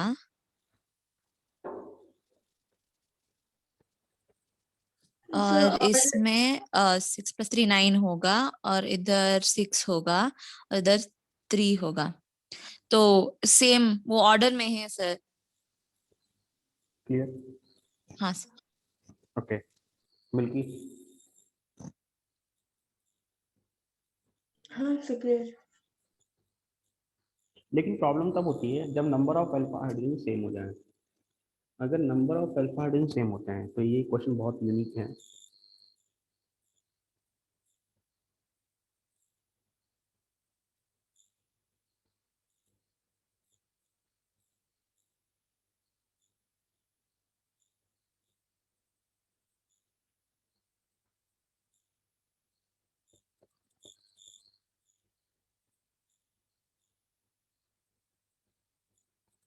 सॉल्व करिए।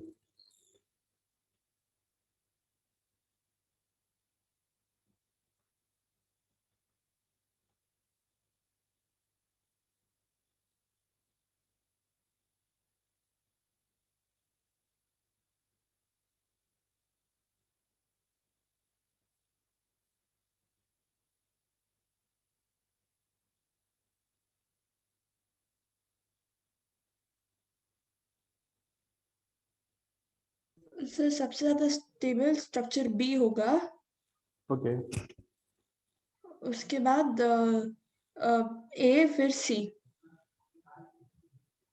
ओके गलत है सर? या सर हम्म, सेकंड और थर्ड में 8 एंड तीनों में 8 होगा ना सर? अच्छा नंबर ऑफ अल्फा हाइड्रोजन 8 दिखाई दे रहा है मेरे को तुम्हें? 6 आ रहा था। सर एक डाउट है।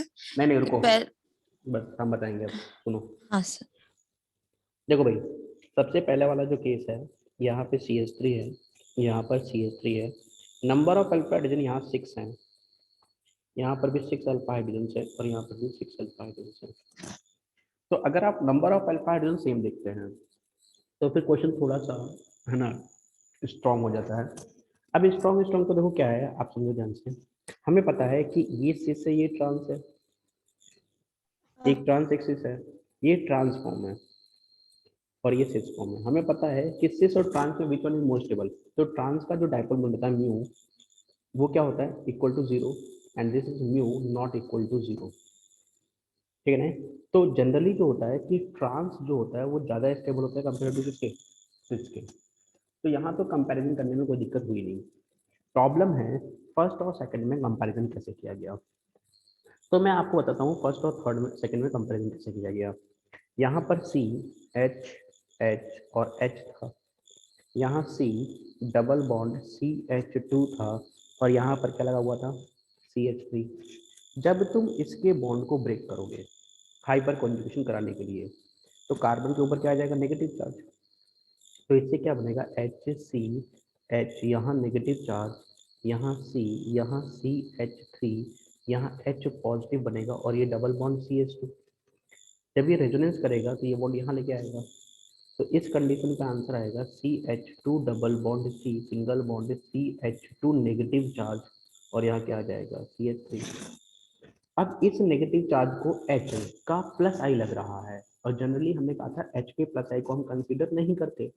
तो ये नेगेटिव चार्ज जैसा भी है, इसका कंपैरिजन हमने सेकंड वाले से करना है। तो ये फर्स्ट स्ट्रक्चर हो गया। अब तुम सेकंड वाले स्ट्रक्चर की बात करो। ये H है CH, यहाँ H, यहाँ C, यहाँ H था, डबल बॉन्ड C, यहाँ CH3 और यहाँ H है। इस बॉन्ड को मैंने ब्रेक किया। जब मैंने इस बॉन्ड को ब्रेक किया तो कन्वर्ट इन HCH, यहाँ नेगेटिव चार्ज आएगा H plus ion CH double bond CH और यहाँ कौन आ गया, CH3। जैसे ही नेगेटिव चार्ज अंदर जाएगा ये बॉन्ड यहाँ चला जाएगा। तो इससे मुझे क्या मिलेगा, CH2 डबल बॉन्ड CH, यहाँ आ जाएगा single bond C negative charge, यहाँ H और यहाँ क्या लग जाएगा, CH3, H प्लस आयन। अब इस CH3 का क्या लग रहा है, प्लस आई H। ये नेगेटिव चार्ज को क्या करेगा, अनस्टेबल करेगा, क्योंकि प्लस आई लगा रहा है। Negative charge already electron rich है और प्लस आई इलेक्ट्रॉन डेंसिटी बढ़ाएगा तो वो अनस्टेबल करेगा। So which one is more stable, तो हम कहेंगे this is a more stable as compare to second structure. So order में क्या लिखा जाएगा, दिस वन। क्या मेरी बात समझ में आ गई बेटा? सर मतलब सिस जो होगा वो सबसे मतलब अनस्टेबल रहेगा। हाँ, सिस और ट्रांस को तो हमने डाइपोल से समझ लिया और फर्स्ट और सेकंड को मैंने किससे समझा दिया, हाइपर कॉन्जुगेशन हाइपर किया। कॉन्जुगेशन। Hyper conjugation. बिल्कुल ओके। समझा दिया। क्या मेरी बात समझ में आ गई आपको? हाँ हाँ सर। सर, एक सेकंड सर, कॉपी कर रहे हैं। हम्म,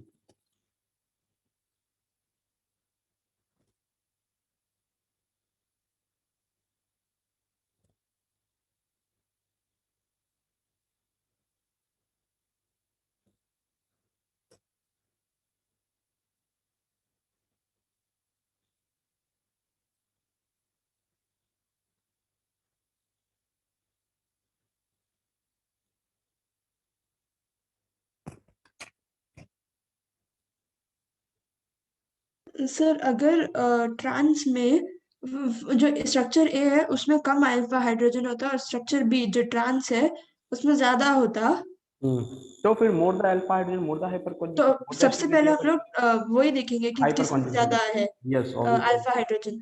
बिल्कुल बिल्कुल बिल्कुल, उसमें कोई दिक्कत वाली बात नहीं होती है, वो कॉन्सेप्ट फिक्स है। हो गया भाई सभी का? Yes sir.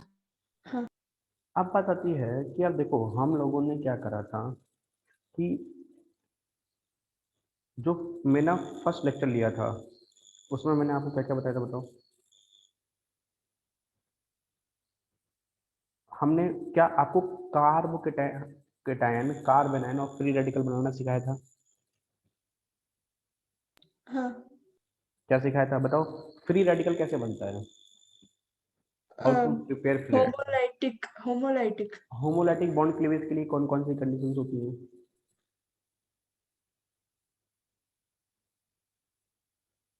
बताओ? होमोलैटिक बॉन्ड क्लीवेज के लिए कौन कौन सी कंडीशंस एप्लीकेबल होती हैं? क्या मैंने लिखाया था? सनलाइट। होमोलाइटिक के लिए हाँ सर, सनलाइट होता है, हाँ, पेरोक्साइड होना पेरोक्साइड चाहिए, होना चाहिए, high temperature high high pressure, pressure, non polar solvent, non polar compound compound. या और हाई टेम्परेचर, अप्रोक्स 400 से ऊपर होना चाहिए। Yes yes yes. तो अब हम बात करते हैं कि जितने भी हमने इंटरमीडिएट पढ़े उन इंटरमीडिएट की रिलेटिव स्टेबिलिटी और जितने भी हमने इफेक्ट्स पढ़े हैं उन इफेक्ट को कैसे अप्लाई करते हैं। एक बात का ध्यान रखना, इन इफेक्ट्स को अप्लाई करने का जो ऑर्डर होता है उसमें हमेशा ध्यान रखिएगा कि जो सबसे बड़ा इफेक्ट होता है स्टेबिलिटी ऑर्डर, अगर किसी मॉलिक्यूल की चेक करनी है आपको,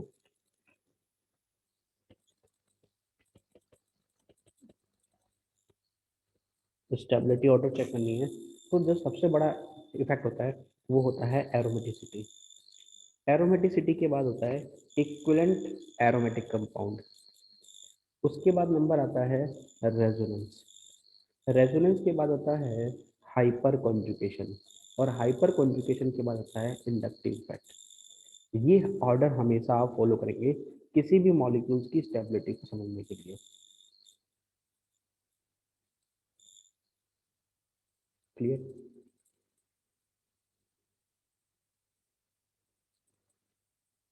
ठीक है, अगर किसी भी मॉलिक्यूल की स्टेबिलिटी को समझना है तो आपको ये ऑर्डर फॉलो करना पड़ेगा। ठीक है ना? सबसे पहले क्या देखना होता है? Aromatic compound, arrow compound.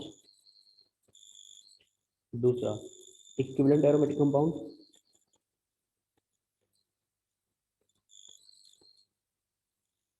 तीसरे नंबर पे रेजोनेंस, हाइपर कॉन्जुगेशन और इंडक्टिव।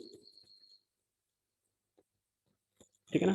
तो अब इसी टॉपिक को के ऊपर, क्योंकि सारे इफेक्ट तो हमारे खत्म हो गए, तो अब हम जितने भी इंटरमीडिएट पढ़े हैं उनके अंदर स्टेबिलिटी को कैसे कंसीडर करेंगे। ठीक है ना?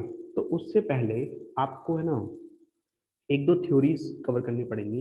एक तो मैं आपको बताने जा रहा हूँ बेसिकली, है ना, जिसे हम बोलते हैं ब्रिड्स रूल। अब यार ये ब्रिड्स रूल क्या होता है, पहले ब्रिड्स रूल समझ लेते हैं क्योंकि इसकी भी एप्लीकेशंस की हमें जरूरत पड़ेगी। तो now next is what? Breeds rule.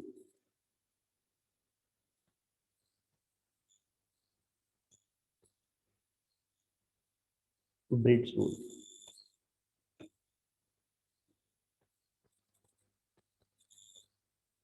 Breeds rule.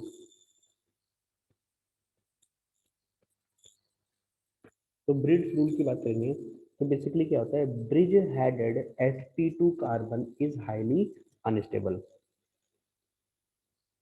जैसे मान लो ये ब्रिज कार्बन है, ये ब्रिज कार्बन है, तो अगर bridge bridge bridge carbon, this carbon, अगर ये ब्रिज हेडेड कार्बन क्या हो जाए, sp2 हो जाए, तो that is what, it is highly unstable. Like आपने यहाँ पर क्या लगा दिया, पॉजिटिव चार्ज लगा दिया, तो ये sp2 बन जाएगा तुरंत। या आपने यहाँ पर डबल बॉन्ड लगा दिया, या तो आपने क्या लगा दिया, ब्रिज हेड पर डबल बॉन्ड लगा दिया, जैसे मान लो ये ब्रिज ब्रिज कार्बन है और आपने यहाँ क्या लगा दिया, डबल बॉन्ड लगा दिया, तो डबल बॉन्ड लगा दिया तो ये क्या बन जाएगा, sp2 बन जाएगा। या आपने यहाँ पर है ना फ्री रेडिकल रख दिया, फ्री रेडिकल रख दिया तो भी क्या बन जाएगा, ये sp2।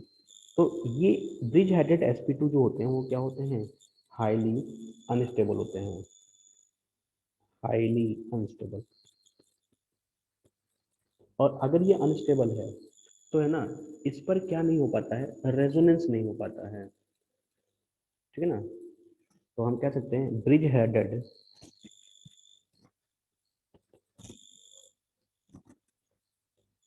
Bridge head carbon sp2 is unstable. वो क्या हो जाता है, अनस्टेबल हो जाता है और वो कुछ भी नहीं कर पाता है, उसकी कंडीशन बहुत पुअर हो जाती है ना। तो ये मॉलिक्यूल्स हाईली क्या होते हैं, अनस्टेबल होते हैं। अब ऐसा मैंने क्यों किया है कि जैसे मान लो मेरे पास एक क्वेश्चन है, दिस वन, ठीक है ना, और ये रहा आपके पास में है ना डबल बॉन्ड, और मैं कहूँ कि इसके अंदर नंबर ऑफ अल्फा हाइड्रोजन कितने हैं, नंबर ऑफ अल्फा हाइड्रोजन कितने हैं, तो ये क्या है, डबल बॉन्ड है। अब ये डबल बॉन्ड है जो है आपके पास में, ये जो डबल बॉन्ड है आपके पास में है ना, तो इस वाले H को आप कंसीडर नहीं कर सकते, इस वाले H को आप हाइपर कॉन्जुगेशन में कंसीडर नहीं कर सकते। क्यों, अगर तुमने इस H को निकाला तो वो नेगेटिव चार्ज रेजोनेंस कराएगा और वो यहाँ क्या डेवलप कर लेगा, डबल बॉन्ड। और मैंने ऊपर क्या लिखाया है कि ब्रिज हेडेड sp2 क्या होते हैं, अनस्टेबल। तो इसका आंसर बेसिकली कितना होगा, 6 अल्फा हाइड्रोजन, क्योंकि ब्रिज हेडेड मॉलिक्यूल्स होते हैं ना वो रेजोनेंस नहीं करा पाते हैं। क्या मेरी बात समझ आ रही है। और ऐसा क्यों होता है कि वो रेजोनेंस नहीं करा पाते हैं, क्योंकि स्ट्रेन आ जाता है मॉलिक्यूल्स के ऊपर और उस स्ट्रेन की वजह से ये नेचर में एग्जिस्ट नहीं कर पाते। क्या मेरी बात समझ आ गई, बोलो बेटा, हाँ सर। क्लियर है। हाँ सर। Yes sir. ओके, ये इंपॉर्टेंट केस है, ध्यान रखिएगा, नोट याद रखिएगा कि ब्रिड्स रूल कहाँ नहीं काम करता है। नोट देखना, एक तो sp3 कार्बन अगर है तो ब्रिड्स रूल काम नहीं करेगा, नेगेटिव चार्ज है तो ये क्या है, स्टेबल है, ठीक है ना। दूसरा, जीरो ब्रिज कार्बन, जैसे मान लो यहाँ ब्रिज कार्बन पे जीरो है, zero bridge carbon atom, zero bridge carbon sp2 is stable. अगर यहाँ पर पॉजिटिव चार्ज है तो ये स्टेबल रहेगा। और तीसरा केस होता है, ये फर्स्ट केस हो गया, ये सेकंड केस हो गया, है ना। थर्ड केस होता है, more than 8 member ring, more than 8 member ring, bridge headed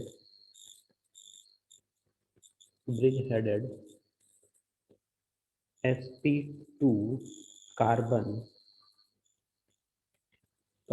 is stable, ठीक है। तो अगर 8 कार्बन की रिंग बन जाए ब्रिज हेड पे,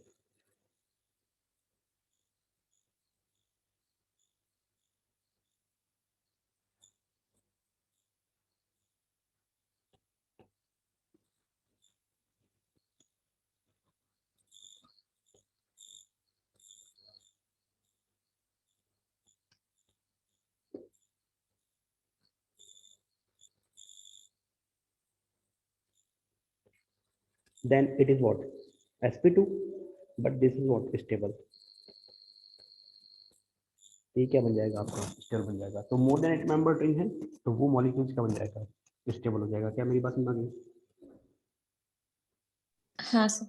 तो bridge headed sp2 highly unstable, तो वो रेजोनेंस में पार्टिसिपेट ही नहीं करते हैं, और रेजोनेंस में पार्टिसिपेट नहीं करते हैं क्योंकि वो sp3 होकर के एंगल स्ट्रेन देना शुरू कर देते हैं, तो वो नेचर में एग्जिस्ट नहीं कर पाते हैं, ठीक है ना। और कौन सी कंडीशन पे ब्रिज हेडेड स्टेबल होता है, तो sp3 केस में वो स्टेबल हो जाएगा, जीरो ब्रिजिंग मॉलिक्यूल्स में वो क्या हो जाएगा, स्टेबल हो जाएगा, और मोर देन 8 मेंबर रिंग में भी क्या हो जाएगा, वो स्टेबल हो जाएगा।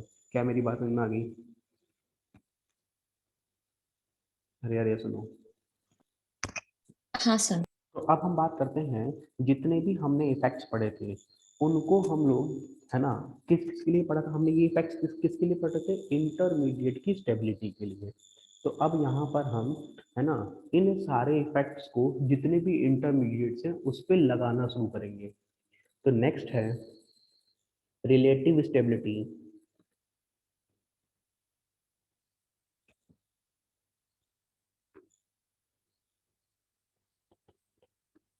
Relative stability,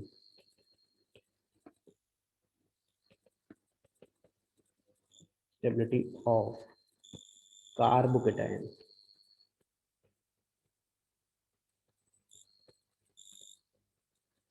relative stability of carbocation.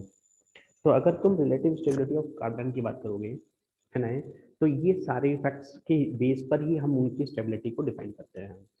जैसे सबसे ज्यादा जो स्टेबल मॉलिक्यूल्स होता है वो ये वाला होता है,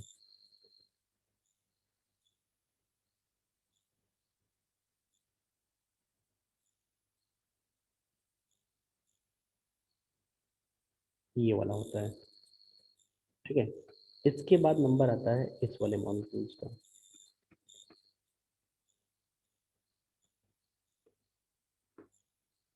इसके बाद नंबर आता है C6H5, C positive charge, C6H5 and C6H5। इसके बाद नंबर आता है C6H5, C positive charge and C6H5, ठीक है। इसके बाद नंबर आता है, ये एक्सेप्शनली आ जाता है आगे, दिस वन। इसके बाद फिर नॉर्मल हो जाता है कि यहाँ बन जाता है CH2 पॉजिटिव चार्ज, फिर आता है CH2 double bond, CH single bond, CH2 positive charge, फिर आता है CH3, CH positive charge, CH3, फिर नंबर आता है CH3, CH2 पॉजिटिव चार्ज, फिर आता है आपका CT3 positive, then CD3 positive, then CH3 positive. इसके बाद आता है CH2 double bond, CH positive and then benzene ring positive charge. अब इनको स्टेबिलिटी में मैंने ऊपर ही लिख दिया था आपको कि स्टेबिलिटी ऑर्डर में हमें क्या क्या चेक करना होता है, AERHI, तो एरोमेटिक कंपाउंड। अब देखो जो पहला वाला कंपाउंड है ना, उसको स्टेबिलिटी मिलती है एक नए कॉन्सेप्ट से, ये मैंने कॉन्सेप्ट अभी आपको पढ़ाया नहीं है। This is what, dancing resonance, dancing resonance. तो इसको इसको मैं आगे जाके पढ़ाऊंगा, तो अभी फिलहाल आपको याद करना है कि इसमें डांसिंग रेजोनेंस है, क्योंकि अगर मैं रेजोनेंस का एक और पार्ट पढ़ा दूंगा डांसिंग रेजोनेंस, तो वो बहुत ज्यादा, है ना, आप लोग परेशान हो जाते हैं। इस वजह से मैंने इसको ड्रॉप कर रखा है, बस आपको ध्यान रखना है। इसके बाद ये क्या है, एरोमेटिक है, कॉशी एरोमेटिक है। इसके पास तीन क्या नाम है, रेजोनेंस है इसके अंदर, इसके अंदर रेजोनेंस चल रहा है, यहाँ भी रेजोनेंस चल रहा है। अब यहाँ पर रेजोनेंस है और यहाँ पर हाइपर कॉन्जुगेशन है, लेकिन इसके पास 9 अल्फा हाइड्रोजन होते हैं, और ये एक्सेप्शनली, है ना, रेजोनेंस वाले इस ग्रुप से ज्यादा स्टेबल हो जाता है। तो ये हमारे पास डाटा इसका अवेलेबल है, इसलिए आपको ध्यान रखना है, और ये पेपर में कई बार पूछा जा चुका क्वेश्चन है। ध्यान रखिएगा, it is a very very important question, ठीक है, ये बहुत इंपॉर्टेंट है, इंपॉर्टेंट है, ध्यान रखना है आपको, ये एक्सेप्शनली प्रॉपर्टी तरीके से, फिर अगर आपको नहीं ध्यान रखना है तो इसके बाद फिर देखो यहाँ पर रेजोनेंस आ गया, यहाँ पर हाइपर कॉन्जुगेशन है, यहाँ पर हाइपर कॉन्जुगेशन है, यहाँ प्लस आई है और इन दोनों के पास माइनस आई है। तो देखो हमने बिल्कुल जो ऑर्डर दिया था उसी का सेट किया है, सबसे पहले ए लिया, फिर आर लिया, फिर एच लिया और फिर आई लिया। तो इस तरीके से हमने रिलेटिव स्टेबिलिटी ऑफ कार्बोकेटाइन को डिफाइन कर लिया। क्या मेरी बात समझ में आ गई आपको? हाँ, हाँ सर। अब बात आती है कि इन इन सब में जनरली डोमिनेटिंग फैक्टर कौन होता है? रेजोनेंस डोमिनेटिंग फैक्टर है किसके ऊपर? हाइपर कॉन्जुगेशन के ऊपर। लेकिन एक जगह प्रॉब्लम फंसी हुई है और वो मैंने आपको बता दिया है, ठीक है ना। तो यहाँ पर फिर से मैं लिख दे रहा हूँ इसी पॉइंट को, resonance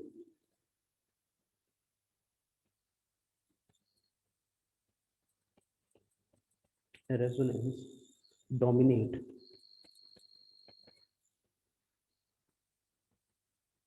dominates over what? Hyperconjugation.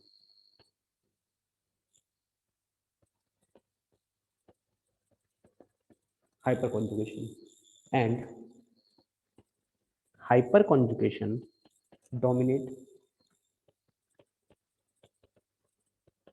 where? Over, बताओ, इंडक्टिव इफेक्ट,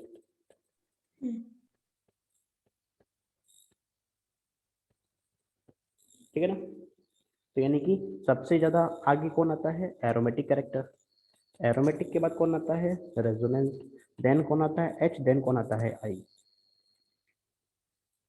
ठीक है ना। नेक्स्ट, हाँ, अब कार्बोकेटाइन क्या होते हैं? इलेक्ट्रॉन डेफिशिएंट होते हैं। तो इनको कैसा ग्रुप स्टेबल बना सकता है? इलेक्ट्रॉन रिलीजिंग ग्रुप या electron withdrawing group? Electron releasing group या electron withdrawing release group? Releasing group. तो ध्यान रखिएगा, ध्यान रखिएगा, plus H, plus M, plus H और प्लस आई, ये जो ग्रुप होते हैं ना, कौन से group? E R G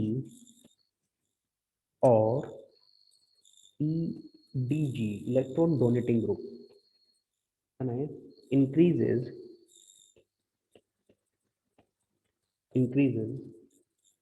the stability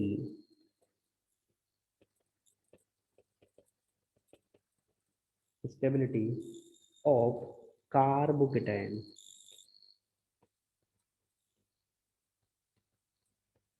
क्या करते हैं वो कार्बोकेटाइन की स्टेबिलिटी को बढ़ाते हैं, यानी कि प्लस एच, प्लस आई और प्लस एम इफेक्ट क्या करते हैं?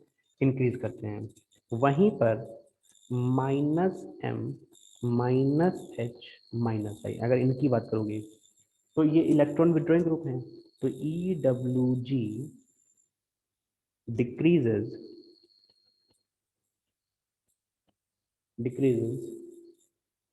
स्टेबिलिटी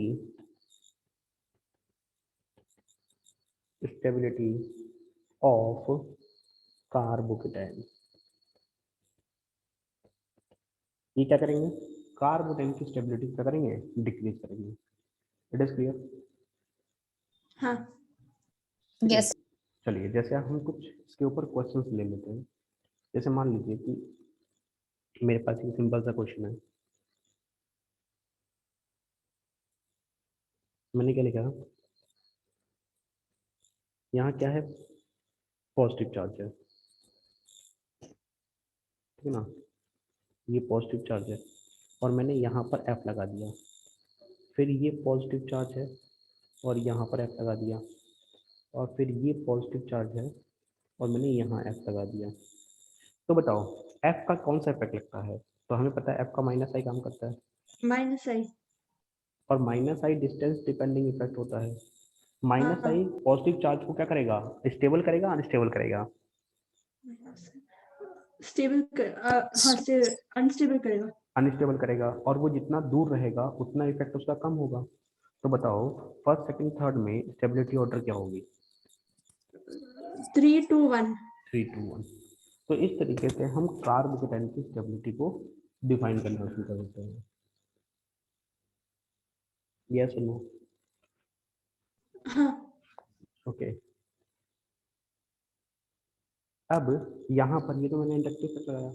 अब यहाँ से अपने को देखना है कि मीजोमेरिक इफेक्ट और हाइपर कॉन्जुगेशन जो होते हैं वो कहाँ से ऑपरेट होते हैं और इंडक्टिव इफेक्ट कहाँ से ऑपरेट होता है।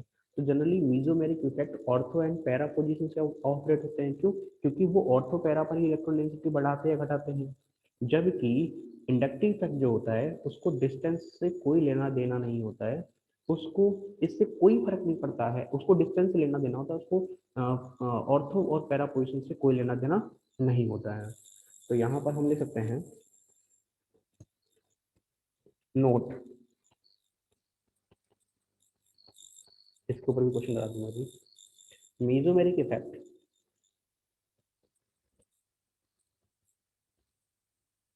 mesomeриक effect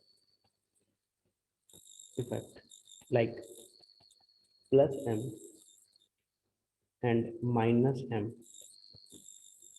and hyperconjugation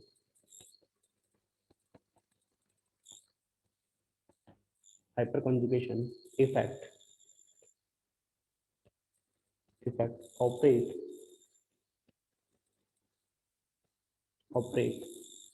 from ortho and para position। ये मैंने अभी बताया भी था आपको, करा के दिखाया भी था, पैरा पोजिशन है ना, not from Meta,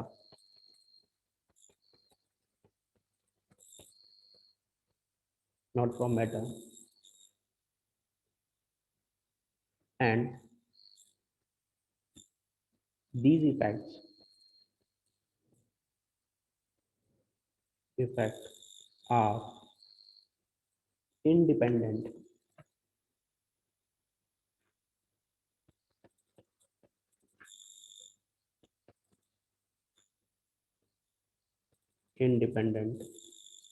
to distance।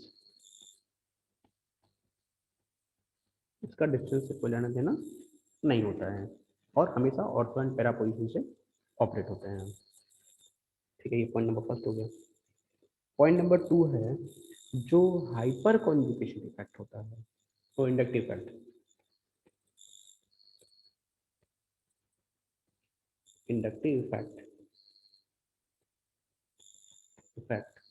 like plus I and minus I operate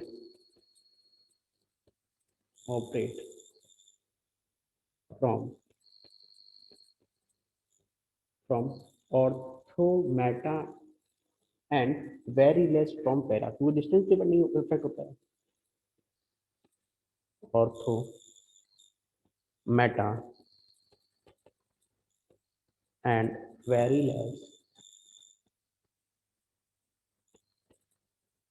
less from para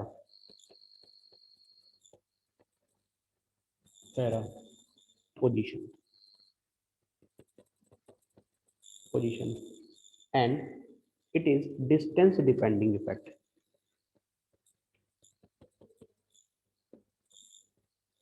It's distance depending effect. मतलब कहना क्या चाहता हूं मैं, देखो क्वेश्चन समझना अब इसके ऊपर, समझिए ध्यान से। जैसे मान लीजिए कि मेरे पास क्वेश्चन ये वाला है, मैंने क्या लिखा, ये मेरे पास में CH2 पॉजिटिव है, ठीक है ना, और ये NO2 ग्रुप लगाया है, ये मेरे पास में बेंजीन रिंग है, यहाँ CH2 पॉजिटिव है और यहाँ NO2 ग्रुप लगाया है, ये मेरे पास में बेंजीन रिंग है, यहाँ CH2 पॉजिटिव है और यहाँ क्या लगा रखा है, NO2 ग्रुप लगा रखा है, और यहाँ पर मैंने कुछ भी नहीं लगाया है, CH2 पॉजिटिव है। अब मुझे इसमें क्या करना है, कंपैरिजन करना है स्टेबिलिटी का। तो समझो ध्यान से, पहले वाले केस में जो NO2 लगा हुआ है वो -m और -I डाल रहा है। इस वाले केस में इसके रेस्पेक्ट में NO2 के रेस्पेक्ट में CH2 पॉजिटिव कहाँ रखा हुआ है, मेटा पोजीशन पे, तो यहाँ से इसके लिए m काम नहीं कर सकता है, सिर्फ क्या काम करेगा, I काम करेगा। माइनस आई। यहाँ से माइनस एम भी काम करेगा, माइनस आई भी काम करेगा, लेकिन आई बहुत कम हो चुका होगा और यहाँ पे कोई भी नेग्लिजिबल काम नहीं होगा। करेगा। हाँ, यहाँ पे कोई भी काम नहीं कर रहा है, तो माइनस एम पॉजिटिव चार्ज को स्टेबल करेगा, अनस्टेबल करेगा, अनस्टेबल करेगा। तो बताओ अनस्टेबल। इन तीनों में सबसे ज्यादा, इन चारों में सबसे ज्यादा स्टेबल कौन है? तो हम कहेंगे सबसे ज्यादा स्टेबल है फोर्थ वाला। वाला। फोर्थ वाले के बाद नंबर आएगा सेकंड वाले का, सेकंड वाले के बाद नंबर जो आएगा वो आएगा थर्ड वाले का, और थर्ड वाले के बाद नंबर आएगा फर्स्ट वाले का। क्या मेरी बात समझ आ रही है? बोलो भाई। देखो ऑर्डर सर लर्न एक हो, यस। क्या कह रहे हो? एक डाउट है, हम्म। जो फोर्थ वाला है वहां पर कोई भी इफेक्ट नहीं लग रहा है। हाँ, तो कोई इफेक्ट नहीं लग रहा है। अब बाकी तीनों हाँ में सभी कोई ना कोई ग्रुप माइनस आई लगा रहे हैं, तो हाँ। माइनस आई पॉजिटिव चार्ज से इलेक्ट्रॉन खींच रहे हैं, वो ऑलरेडी इलेक्ट्रॉन डेफिशिएंट है, और उससे इलेक्ट्रॉन भले ही वीकेस्ट इफेक्ट लगे लेकिन लग तो रहा है, तो फोर्थ वाले में कोई इफेक्ट नहीं लग रहा है, तो वो ज्यादा स्टेबल हो गया ना। ठीक। नहीं समझ आई बात? समझ आई। और हाँ सर समझ आ गई। बोलो भाई, क्लियर है? हाँ अच्छा, अब बात करते हैं, अभी मैं क्वेश्चन के ऊपर फिर ड्रॉप कर रहा हूँ, मैं है ना और रिलेटिव स्टेबिलिटीज के बारे में बात करता हूँ। Now next is relative stability of free radicals. ठीक है ना? Next study relative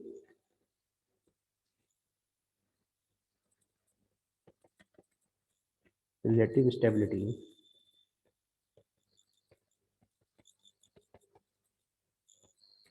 of free radical. तो relative stability of free radical की अगर आप बात करोगे, तो सबसे ज्यादा जो स्टेबल होता है वो ये होता है,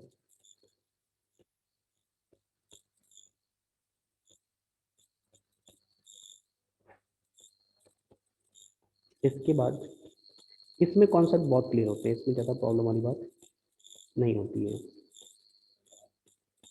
ये होता है, इसके बाद ये होता है, ठीक है, इसके बाद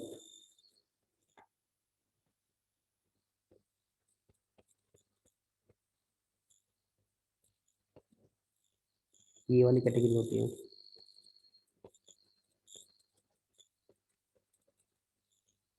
फिर ये वाली कैटेगरी होती है,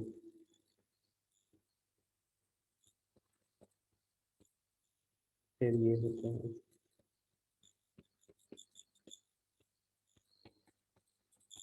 देन CH3 होता है। तो ये सिंपल है, काम वैसे ही होता है जैसा कार्बन वाले केस में था, है ना? ये भी इलेक्ट्रॉन डेफिशिएंट होते हैं, इसमें भी जो प्लस H वाले ग्रुप होते हैं, plus I plus M plus L वाले, वो स्टेबिलिटी को बढ़ाते हैं, और माइनस वाली स्टेबिलिटी तक मिलते हैं, डिक्रीज कर देते हैं। तो सेम कॉन्सेप्ट होता है इसमें भी, कहीं कोई दिक्कत वाली बात नहीं होती है। Next heading is what? Relative stability of carbanion. Next heading relative stability. एक सेकंड स्क्रॉल कर सकते हैं?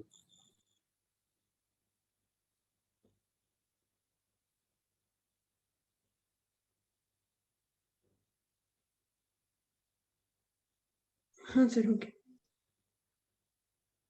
1 minute, sir. Done, sir. Okay done. Now next what? Relative stability of carbanion. तो देखो अगर हम कार्बोनाइन की बात करेंगे, तो कार्बोनाइन का ऑर्डर क्या होता है? कार्बोनाइन का कॉन्सेप्ट में क्या चीज़ हमें देखनी पड़ती है? ठीक है, देखिए रिलेटिव स्टेबिलिटी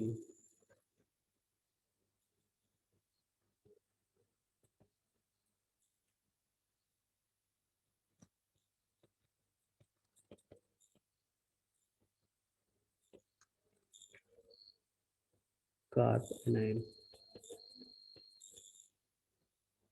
तो इसमें क्या होता है, जो सबसे ज़्यादा स्टेबल होता है वो होता है दिस वन।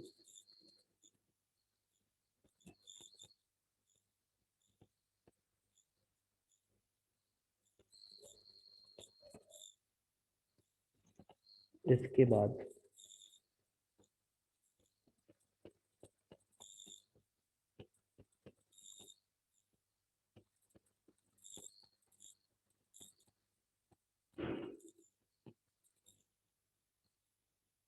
इसके बाद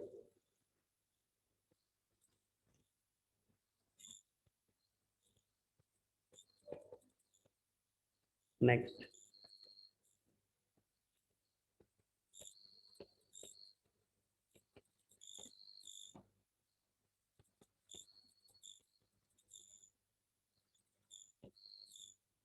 then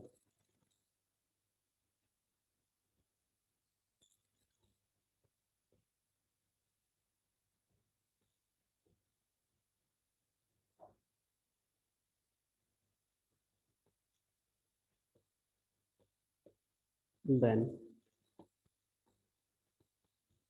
and then this one, ये इनका ऑर्डर होता है, ठीक है ना। इसमें थोड़ा सा कॉन्सेप्ट बदल जाता है क्योंकि नेगेटिव चार्ज है, तो इस बार इलेक्ट्रॉन रिलीजिंग ग्रुप इनको स्टेबल नहीं करेंगे, इलेक्ट्रॉन विदड्रॉइंग ग्रुप स्टेबल करेंगे। तो case first,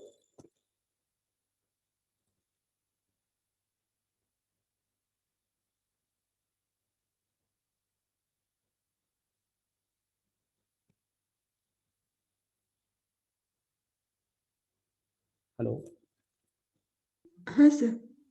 yes sir. Sir वो लास्ट आपने क्या लिखा है जो सबसे अनस्टेबल है?